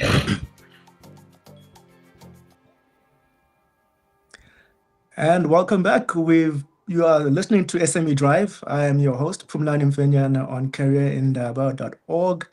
I have the pleasure of having a friend of mine, Simon, on the radio today. I met Simon a couple of years ago, and fortunately, sometimes when you're meeting, having a beer and a chop, and you meet someone and you realize, wow, we've got a gem here. So I figured when I'm hosting this show, this is someone that has to come on the show. I don't get to talk to him as much as I'd like to. He's busy, I'm busy, but we do have Simon. Very big thank you for making it, Simon. Simon was actually in hospital yesterday, but he figured, he's coming through anyway. He's going to make it. He's going to make sure that he's here. So thanks very much, Simon, for coming through. Highly appreciated that you could make it in spite your less than perfect health. We're going to be talking entrepreneurship, particularly around entrepreneurship education, touching on on entrepreneurship education for youth and young people. I'm going to let Simon introduce himself. Simon has done a lot, so I'm going to cut him and make sure that it only takes 30 minutes on 30 seconds. He could take 30 minutes, but let's make it 30 seconds on introduction, and then we're going to go into detail on the various questions that I've prepared. I'm sure that my questions are going to somehow run out because, not run out, but I won't get to all of them because there's a lot of detail that I'm sure Simon is going to give us. But anyway, first, let's let Simon introduce himself, and then we'll get into the meat of our questions. Simon, welcome. Please introduce yourself. Good day, Phumlani. Thank you for the invite, and thank you for hosting me on the show. As a brief introduction, is that I was financially independent when I was 10 years old, and ever since then I've been financially independent as a child. And fortunately for me, I was also doing well at school, so I could balance both academic and making money. So making money became a part of a lifestyle and everything else. And that has partially shaped my views about entrepreneurship and also looking at entrepreneurial education, which I consider to be a very critical component and a very important cornerstone of that can be built into our education system. Thanks. Thanks very much, Simon, for that short introduction, and thanks for being so humble about the introduction. Because if anybody looks at your profile, they realize that that is just a snippet of what Simon is up to. As I mentioned earlier, we're going to focus on entrepreneurship education. Now, for some of us, we believe that SMEs and entrepreneurship are really born out of either someone has a particular skill or passion in a particular area, or someone is just trying to survive, really just trying to survive. And because of that, you figure you'll start a business. Am I correct in that assumption? That's pretty much how it happens. Either you've got a skill or whatever, or just a passion for something, or you just want to just survive, really. Is that a correct assumption to make about how entrepreneurship starts? To some extent, you're right. There's a common general perception that entrepreneurs are born, which is entirely misplaced. Yes, to some extent, entrepreneurs are born, and they come from affluent families where they've role modeled or seen the uncles or parents being involved in business, and they role model the attributes of being involved in business and things like that. So that's one element. So, entrepreneurs to some extent are partially born, but a lot of entrepreneurs get introduced into entrepreneurship largely out of survival and the need to make a living, and others want to make a difference and make a contribution. So there are various different drivers and motivations why people become entrepreneurs, and others feel the need to make a different income, and others just fear poverty, and I think I was one of those ones that feared poverty and said, look, I don't want to be poor. And there's nothing wrong saying it, by the way.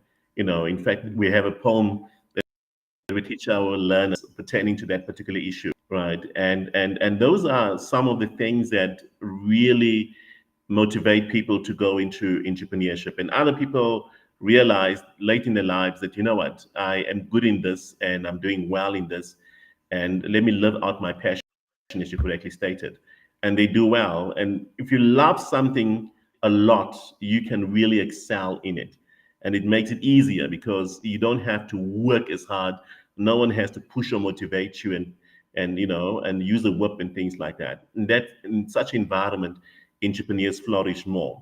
But just also to mention, if you look at countries that do excessively well globally have a very strong entrepreneurial culture. America is an example, which has been one of the pioneering entrepreneurial countries. Obviously, there's other countries like, Germany and Finland and quite a few others. If you look at how the country has a culture of cultivating an entrepreneurial spirit, right? And what that does, it unlocks that potential within the populace and the human resource capacity of individuals, so that they can choose and say, I want to become an entrepreneur. And the more entrepreneurs we have as a society, the better the country will be doing, right? Likewise, if we cultivate a spirit of innovation within the country, we will develop and create more innovators. Now, it's fair to say that South Africa has dropped in the entrepreneurial arena. We've dropped in the innovation arena. And unfortunately, in South Africa, entrepreneurs exist by default. There is no roadmap or strategic direction or country policy that says we are going to cultivate and create as many entrepreneurs as possible, because we need to create so many jobs and we need to grow the economy. Now, the whole approach whereby we have a wish list of entrepreneurship or entrepreneurs coming into the market is self-defeating, because by so doing, it means that we want to grow the economy, but it's unplanned. We chase most of our good entrepreneurs away due to various different reasons, which I don't want to go into, right? A poor crime, a poor investment environment, lack of uncertainty, lack of certainty, and things like that. But whilst at the same time, we hope that our economy will bring forward entrepreneurs. And despite the fact that the government, to its credit, is doing quite a lot of things in the entrepreneurial front, as an example, rather business front, because there's a difference between being involved in business and creating and cultivating entrepreneurs. There's a huge difference, as an example. And to some extent also, government is directing a lot of resources and a lot of money in creating certain entities, like your cooperatives, right? If you look at, comparatively speaking, if you look at the amount of money that's been directed towards cooperatives over the past, say, 20 years, and what has been the outcome of that in terms of entrepreneurial value, wealth creation, business activation, all those type of things, it's minimal, right? Whereas the real entrepreneurs, far less money gets created directed towards them. So as a country, if we really want to do well as a country, we need to be very strategic and very deliberate about our approach in terms of how we see entrepreneurship and how we direct and unlock entrepreneurial potential. Because many business people who are SMEs in particular, right, they go into business and run SMEs, but many of them don't own the attributes of wanting to be an entrepreneur. I am an entrepreneur. I will exercise all the attributes of what makes me a successful entrepreneur. They will say they are business people, right? It's a different mindset. They are business people, and they might have some degree of entrepreneurial attributes, but the ownership, because once you start owning entrepreneurship as a lifestyle and a way of life, your mindset changes. And the issue of mindset is very, very powerful, because mindset can shift things. You know, you can literally shift things and unlock things that you have never thought about and things like that. So it's very important that we develop as a country a very strong entrepreneurial mindset, even to the point of asking ourselves, can we look as a country to make entrepreneurship a career? You know, can it be a degree, specifically a degree or study field of how do you become an entrepreneur? Because there's a lot of assumptions we make in South Africa. Yeah, let's go into that teaching entrepreneurship.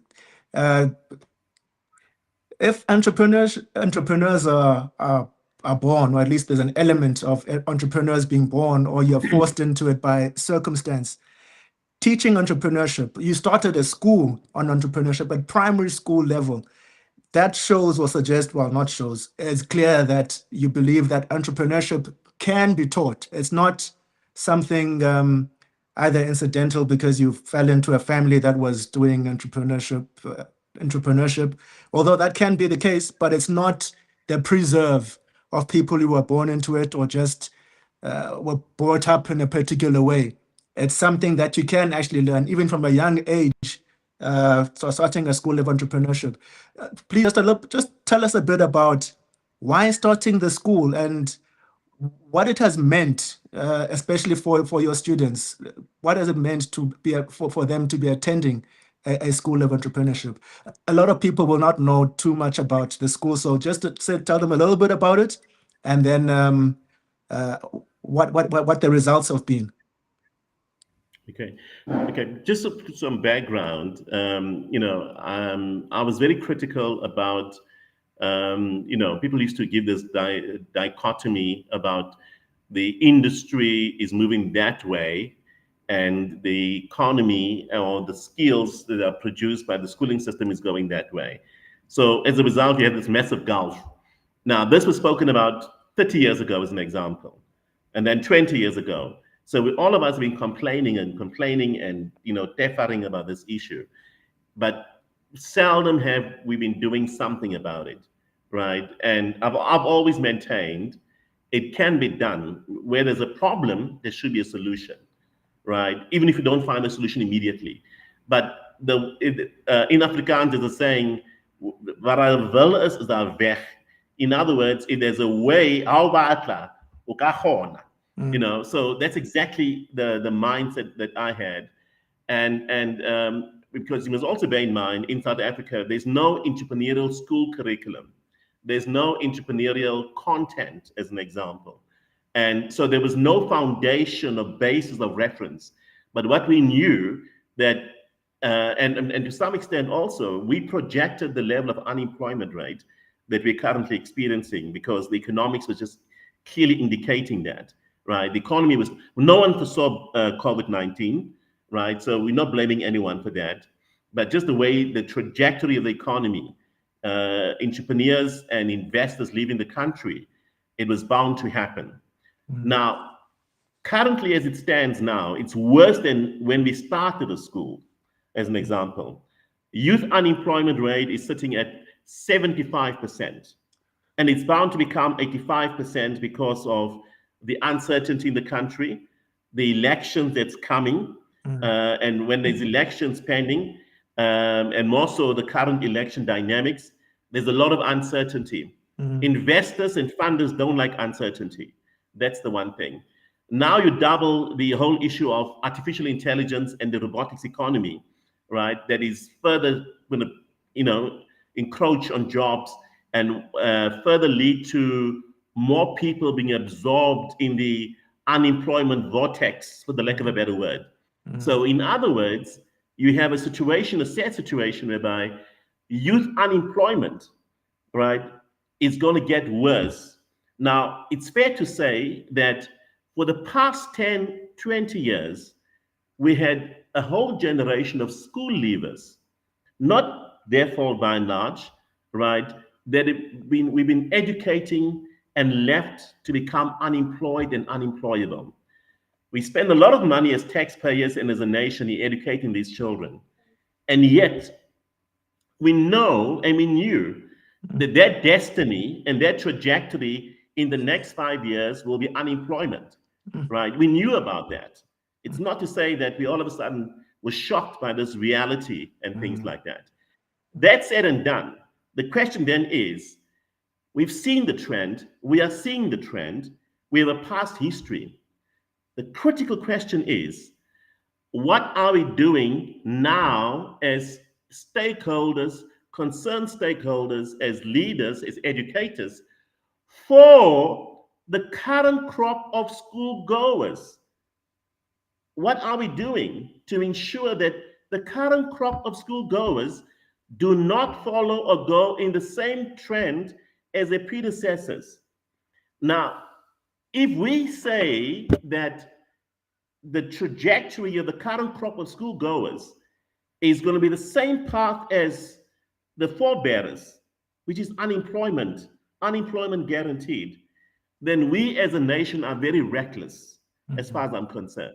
We are reckless and we're irresponsible, right? And we are lying to children and school goers, saying, go to school, you're going to have a good future. Like our parents have always told us, because those days, jobs available and everything else. So that is just the background I'm giving, basically. So we started the school, it's called Chartwell Entrepreneurship and Leadership School. And the basis of the school was that we need to cushion learners, or rather reduce the dichotomy or the gap between what our schooling system produces and what industry wants. That is what we had to do, right? Because everybody talks about it, but no one is doing anything about it. So how can we do it? And we also felt it was incumbent upon us as Black entrepreneurs to try and change things in that regard. So that is exactly what we set ourselves to do. And I must be honest, we used a lot of the economics and business economics textbooks to some extent, but we also had to use our own expertise and our own experience from a content knowledge point of view, right? And direct learners, because like there's a lot of theoretical aspects and understanding, because there's also a misplaced perception that if you teach economics or if you teach business studies or accounting or maths, it amounts to entrepreneurship. No, it does not. You know, those subjects are exactly what they are. It's economics and it's business studies. It is not entrepreneurship. It may have certain aspects or attributes of entrepreneurship, but it certainly is not entrepreneurship, right? Because I've taught those subjects and I know it's not. But notwithstanding that, we then had to painstakingly, through trial and error, right? And I just want to be very upfront about it. It was not an overnight thing, because things that are difficult is not easy. It's not something you're going to get overnight. You're going to get it right the first time around, right? So we've gone to trial and error. We did the theoretical aspects, and and gone to the process. But where we are now, we now believe we are, using the silver bullet. And sorry for the puns, because like there's so many bullets flying in the Mandela Commission and things like that. But I think people will understand what I'm talking about, right? I mean, in the good sense, in the productive sense, we create things, we build things. We don't go and take from others and things like that. But essentially, I think we found the sweet spot. The sweet spot is rather best to use in terms of combining entrepreneurial knowledge, practical knowledge, with business content, and teaching that to the learners. And the outcomes has been very, very positive, I must say, in the sense that for our learners, as an example, we've impacted many schools. We're one of the very few schools that I can say that have impacted many schools. We've shared our expertise with many schools. We've been appointed by the Department of Education to share our entrepreneurial knowledge with a couple of public schools. We've adopted about 10 schools. And out of those 10 schools, we've thought about more than 1,500 learners and knitting skills and embroidery skills. And with that experience, we've been able to arrange sponsorships, donate wool to the various different schools, and we've been able to knit blankets for abandoned babies, right? So we've done that, and we're going to do this again here in November. It's a very passionate project for me, because how it unfolded, it's a long story, but nevertheless, we know the plight of abandoned babies in South Africa. Now, to get boys and girls knitting for abandoned babies has many benefits in many ways. The thing of giving something of yourself and your time and your emotions to one who does not have, but whilst you are knitting, you're creating something very productive, and you're learning a very important skill. Our kids still learn, they still knit and things like that. We have a nursery at our school, which we started with 50 rands literally. Wow. We took a video of the child saying, we're starting this nursery with 50 rands, and this is how we're doing it. Today, we get plants and trees. We produce more than 1,000 trees every year, right?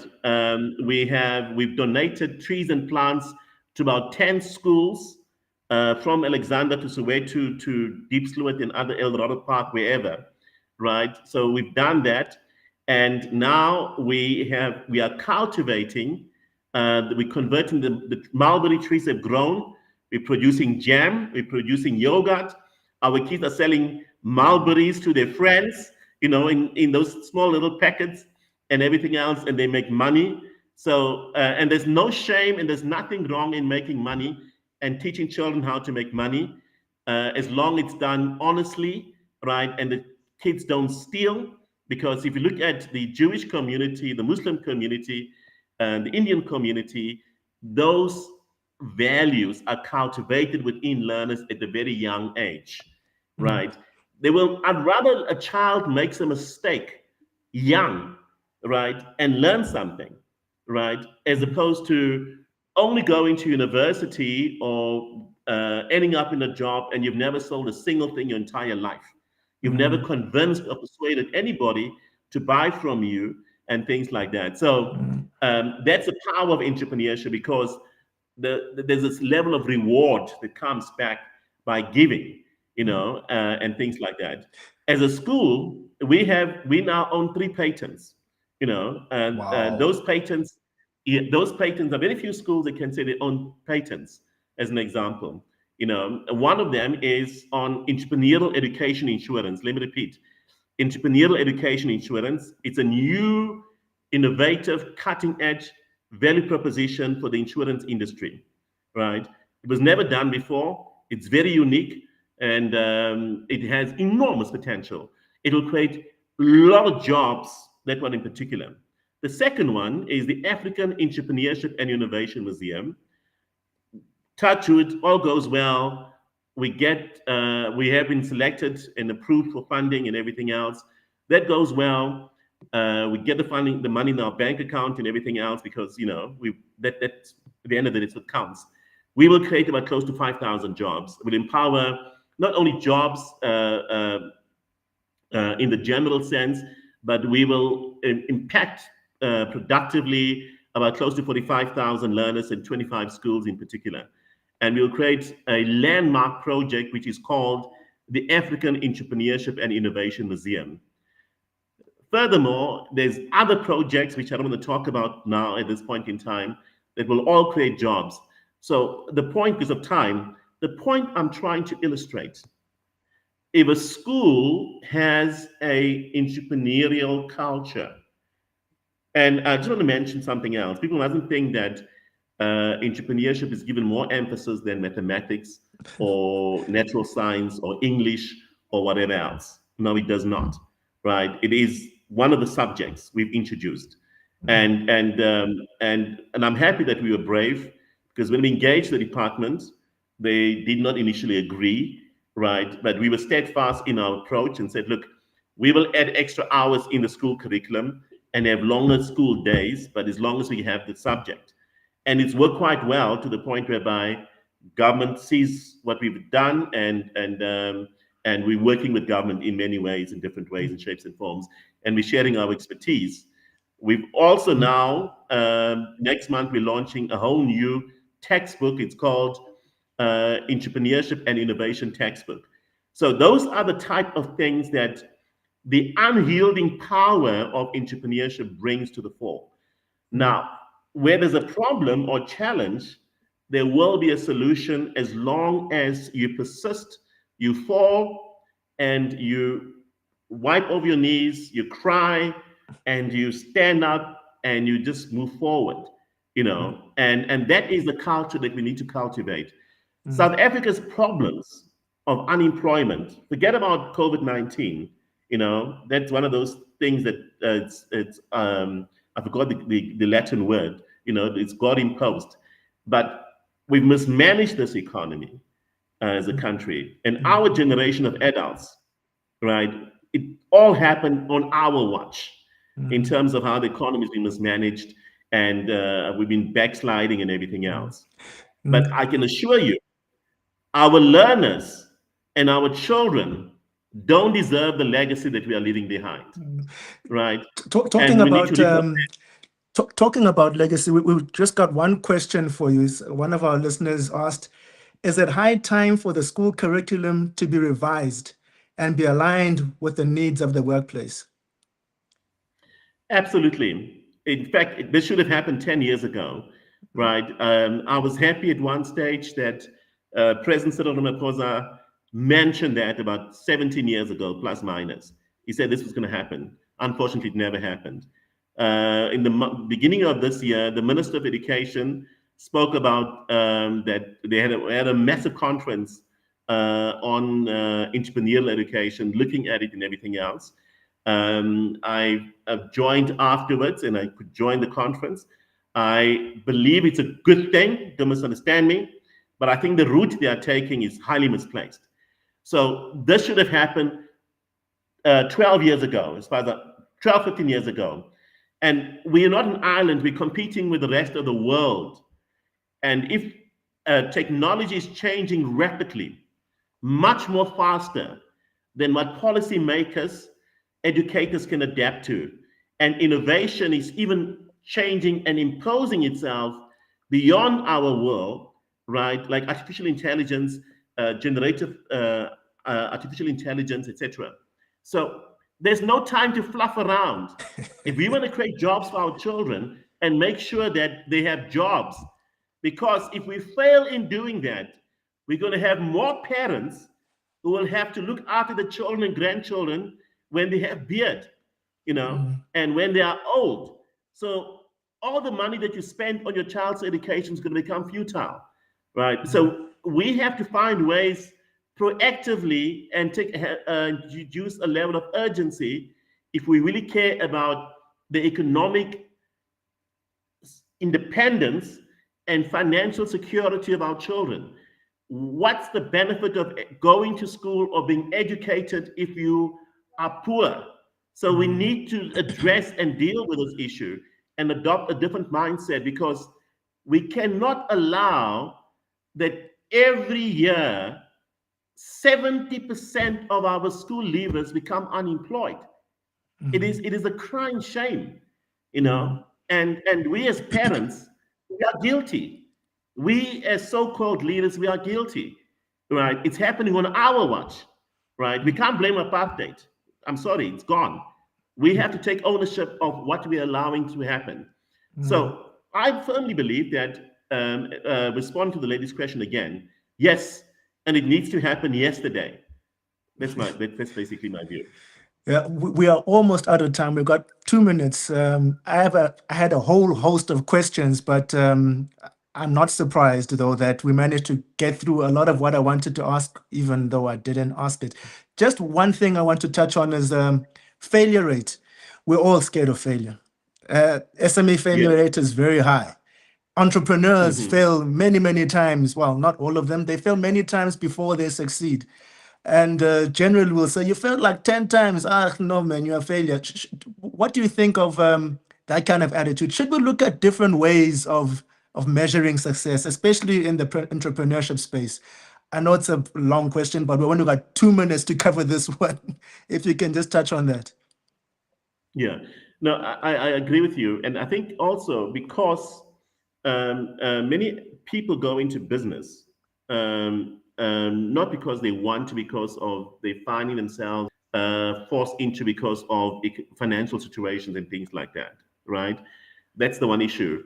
I'd rather have a child fail in business whilst being a child, right? Okay, because he'll fail a couple of times. Like I failed many times. I was robbed more than 30 times as a child.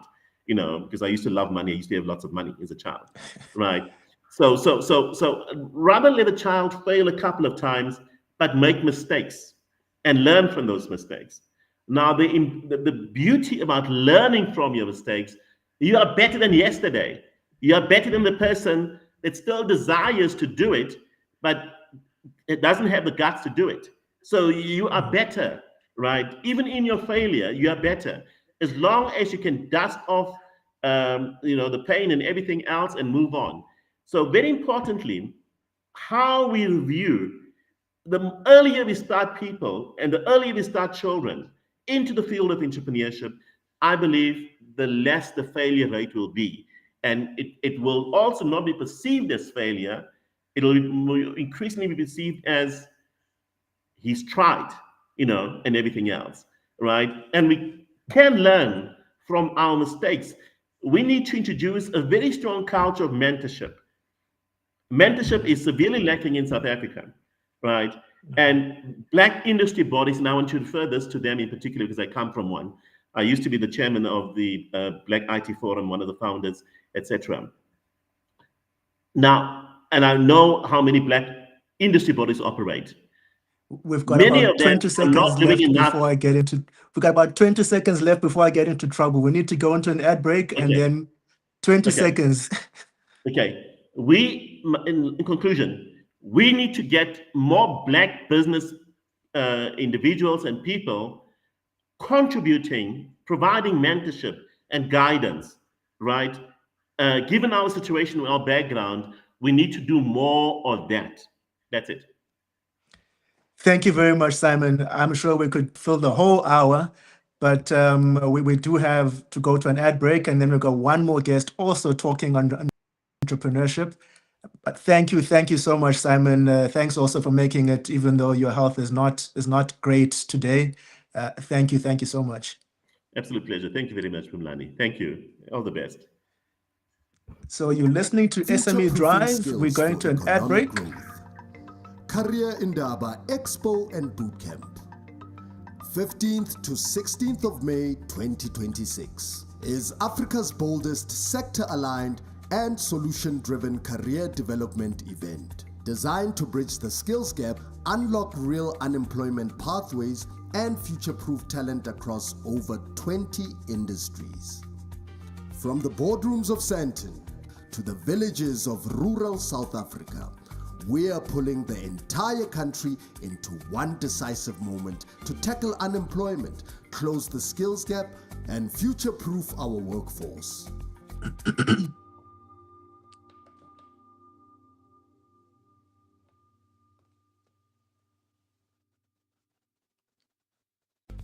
Africa runs on the small, the bold, the unstoppable. SME Drive, the heartbeat of the real economy. From spaza shops to boardrooms, we fuel builders and believers, the makers, the movers, the markets.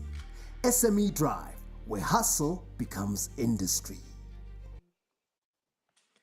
Welcome back. You're listening to SME Drive. I'm your host, Phumlani Mfenyana on careerindaba.org.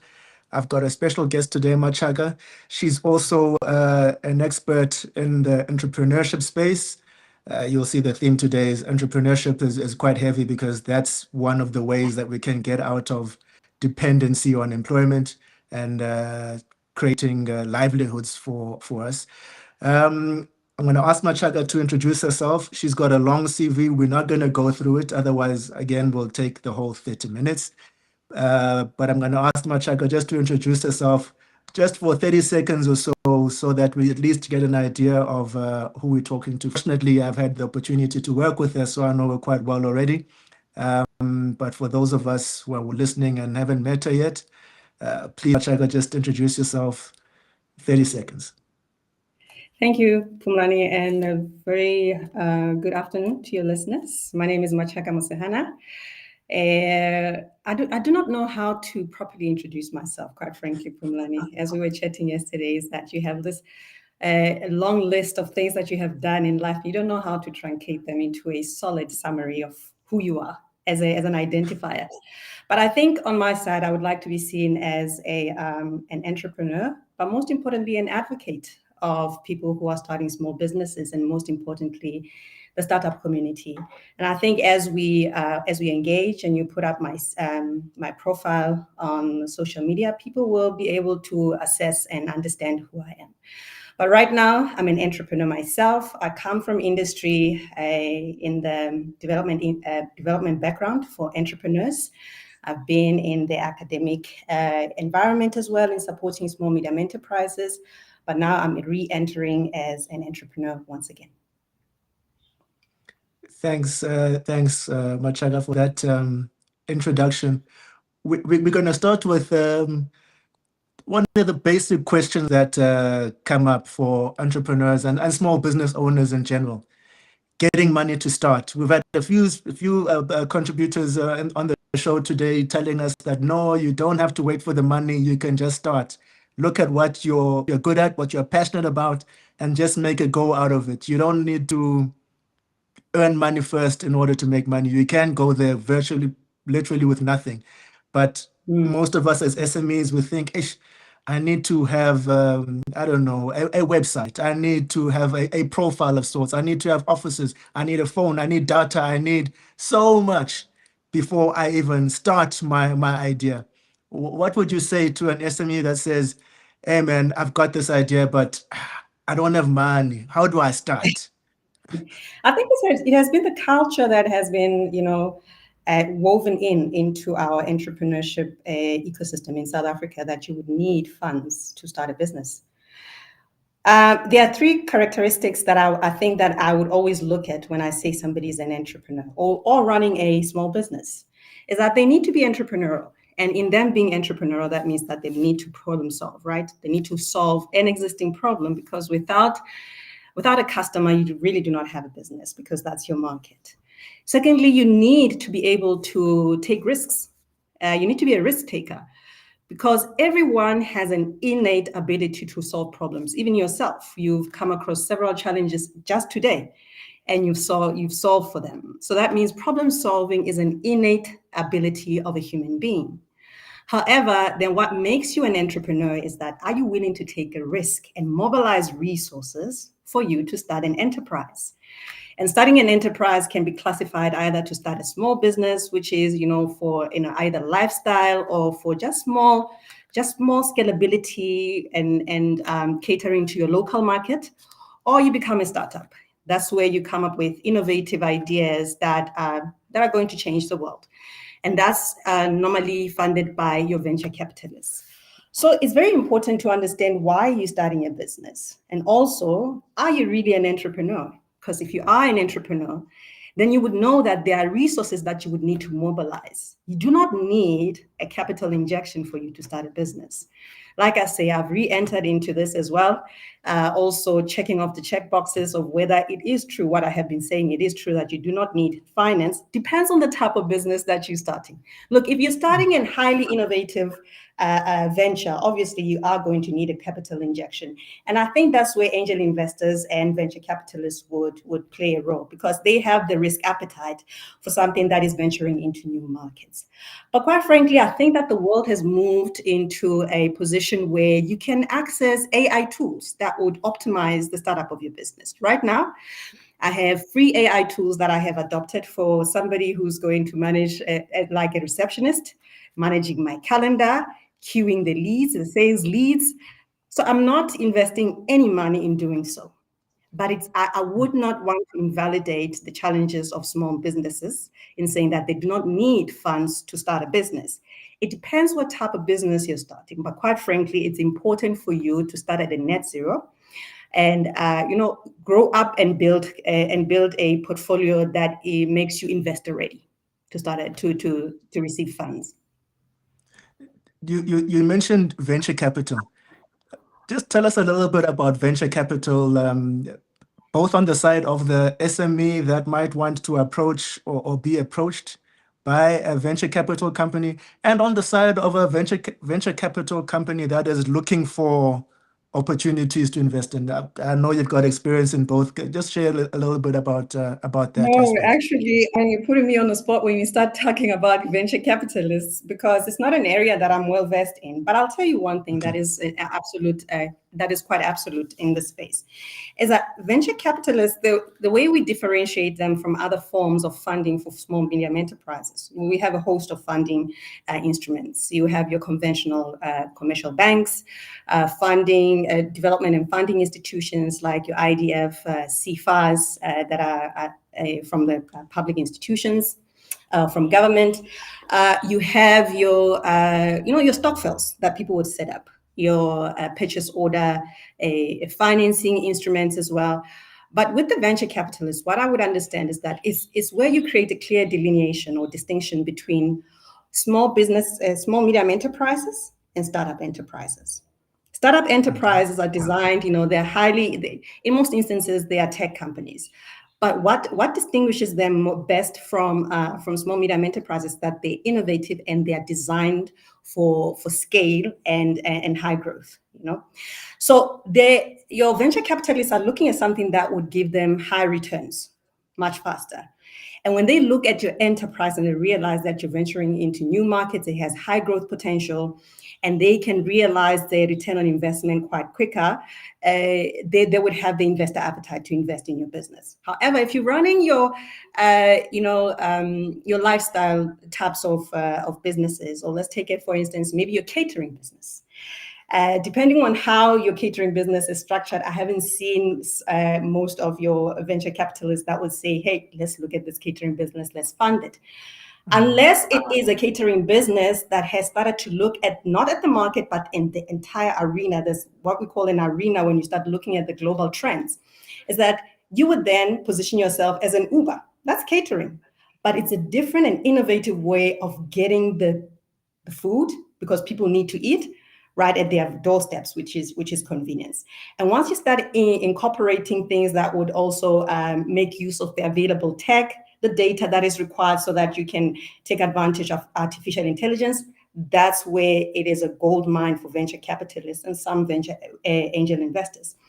So when I talk about those two, I would like people to understand and delineate between the two, that classify yourself. What kind of business do you run? And is it for high growth, or is it lifestyle? Is it catering to the local market, or is it going to scale globally?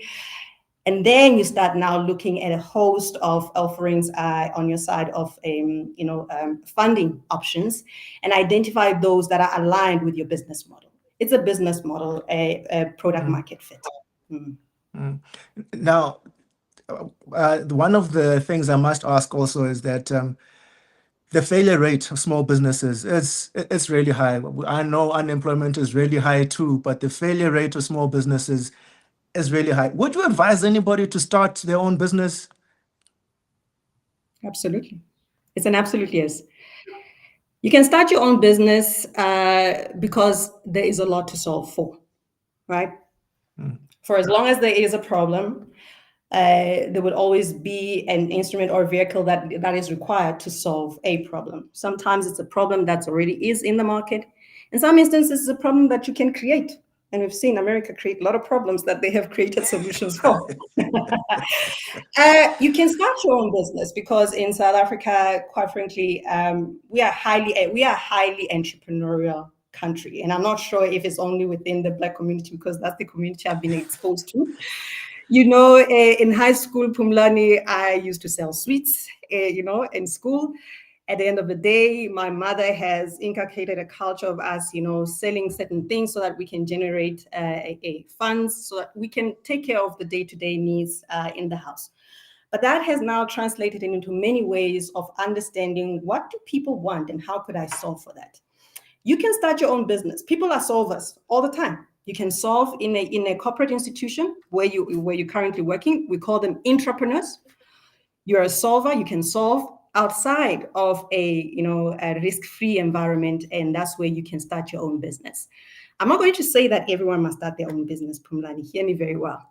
Because the challenge right now that we're facing in South Africa, and this is a challenge that Minister Ntshavheni, when she was a Minister of Small Business back in 2020, 2021, she was positioning herself to solve for this challenge. And this challenge needs to be solved. And I think that with the advent of a digital ID that has been launched in the UK, it is the trend with the social credit system in China. It is going to come at some point in South Africa. We've launched the Artificial Intelligence Institute in South Africa, which is at the University of Johannesburg. It's inevitable that we are going to be on the bandwagon of digital ID. How that will position us, or that will solve for small medium enterprises, because it's going to pose a lot of opportunities for entrepreneurs, citizens alike, even though it will come with its own challenges. So where I was going with this is that we were trying to map the demand and supply forces down to the local municipality level, even down to the street level. But that would require us getting access to data. So understanding what the citizens' needs, how to meet those needs, with building up entities or small businesses that would meet those needs. Right now, simple example is that if there's a spaza shop next door and is functioning exceptionally well, you're thinking that, oh, Umam Kiza is making a lot of money, maybe I should jump on the bandwagon and open a spaza shop. But our people don't understand that, the saturation of a product in the market, then it diminishes the returns even when you start a business. So what you think might be a lucrative business, by you entering into that market, you may find that the market is small. That's why that person is flourishing. But once you enter, then there will be, law of diminishing returns, right? Yeah. But what our people don't understand is only because they don't have the data, first of all, and secondly, they don't understand the value chain. And once you have the data and understand that actually Abantu, they buy bread on certain days within the week. Abantu is down to street level, then people need this kind of service. They actually do not need Le Maize Meal Engine. What they actually need is a type of staple that will carry them through for a certain period, so they can have reserved earnings or reserved capital, cash flow at their homes. So that can only be gleaned with technology that gathers data. And what I've seen in the past is the type of technology called GovChat. I don't know if you know about GovChat. It entered into the market where people would get WhatsApp, and engage with it, and then they would report street polls or anything that has to do with services in the local municipality. But the data from that can now be used for small businesses to understand what the demand and supply forces, so that when you do decide to start a business, you start a business from a demand perspective, rather than for you to just have an idea and hope that the market will take up. And it also decreases the risks of failure rate of our startup enterprises. But most importantly, of leveraging from Artificial Intelligence Institute and our academic institutions for the right skill that you should adopt into your own business right at the start of your business. It's very important, knowing what to access at the right time of the stage of a business development as well. The producers are reminding me that we only have 3 minutes left before we have to go to ad breaks. And then after that, we're going to be having the CI Business hosted by Basiami DCP, which is going to be coming up next, the Career Indaba Business. Basiami DCP is hosting that next. So we've got 3 minutes, well, now 2 minutes. But what I wanted to touch on before we wrap up is around entrepreneurship education. You've got quite a bit of experience in that space as well, particularly on the rising recognition of entrepreneurship education, short courses that are being developed. But at the same time, we understand that there is an element of a upbringing or some kind of culture that brings about entrepreneurship. What then is the value of entrepreneurship education or short courses, especially the once-off courses that are often now being offered at tertiary or post-high school level? E-entrepreneurship education, there's a difference between entrepreneurship education, I think, Phumlani, and this offering that the University Center for Entrepreneurship used to offer. The entrepreneurship education is focusing on students who are within the university, hoping to inculcate a culture of entrepreneurship so that they graduate as job creators rather than job seekers.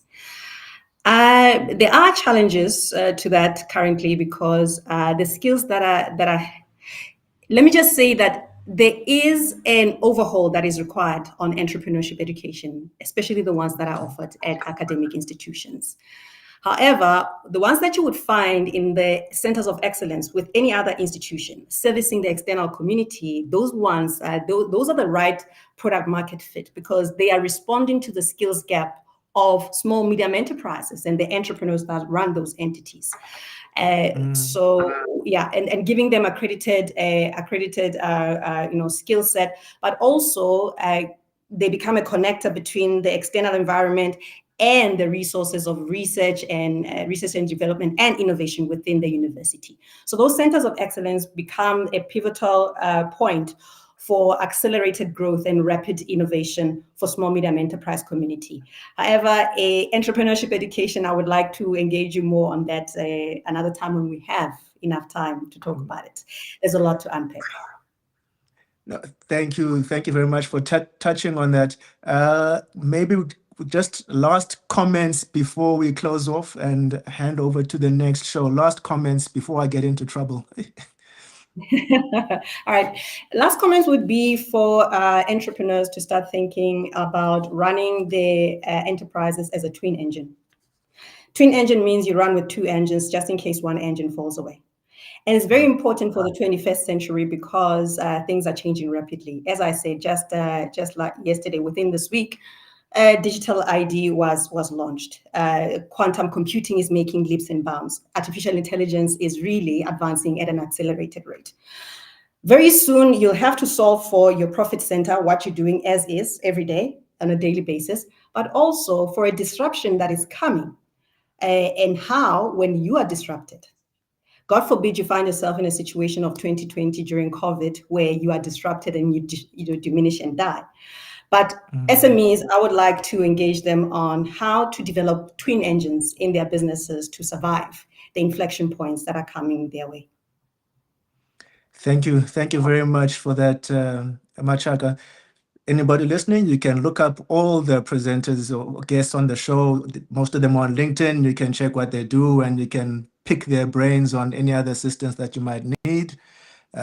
Stay tuned for CI Business coming up next. Thanks again, Machaka. And thanks listeners for listening to the show. You have been listening to SME Drive with Phumlani Mfenyana. Look forward to interacting and engaging with you soon. Thank you. Africa runs on the small, the bold, the unstoppable. SME Drive, the heartbeat of the real economy.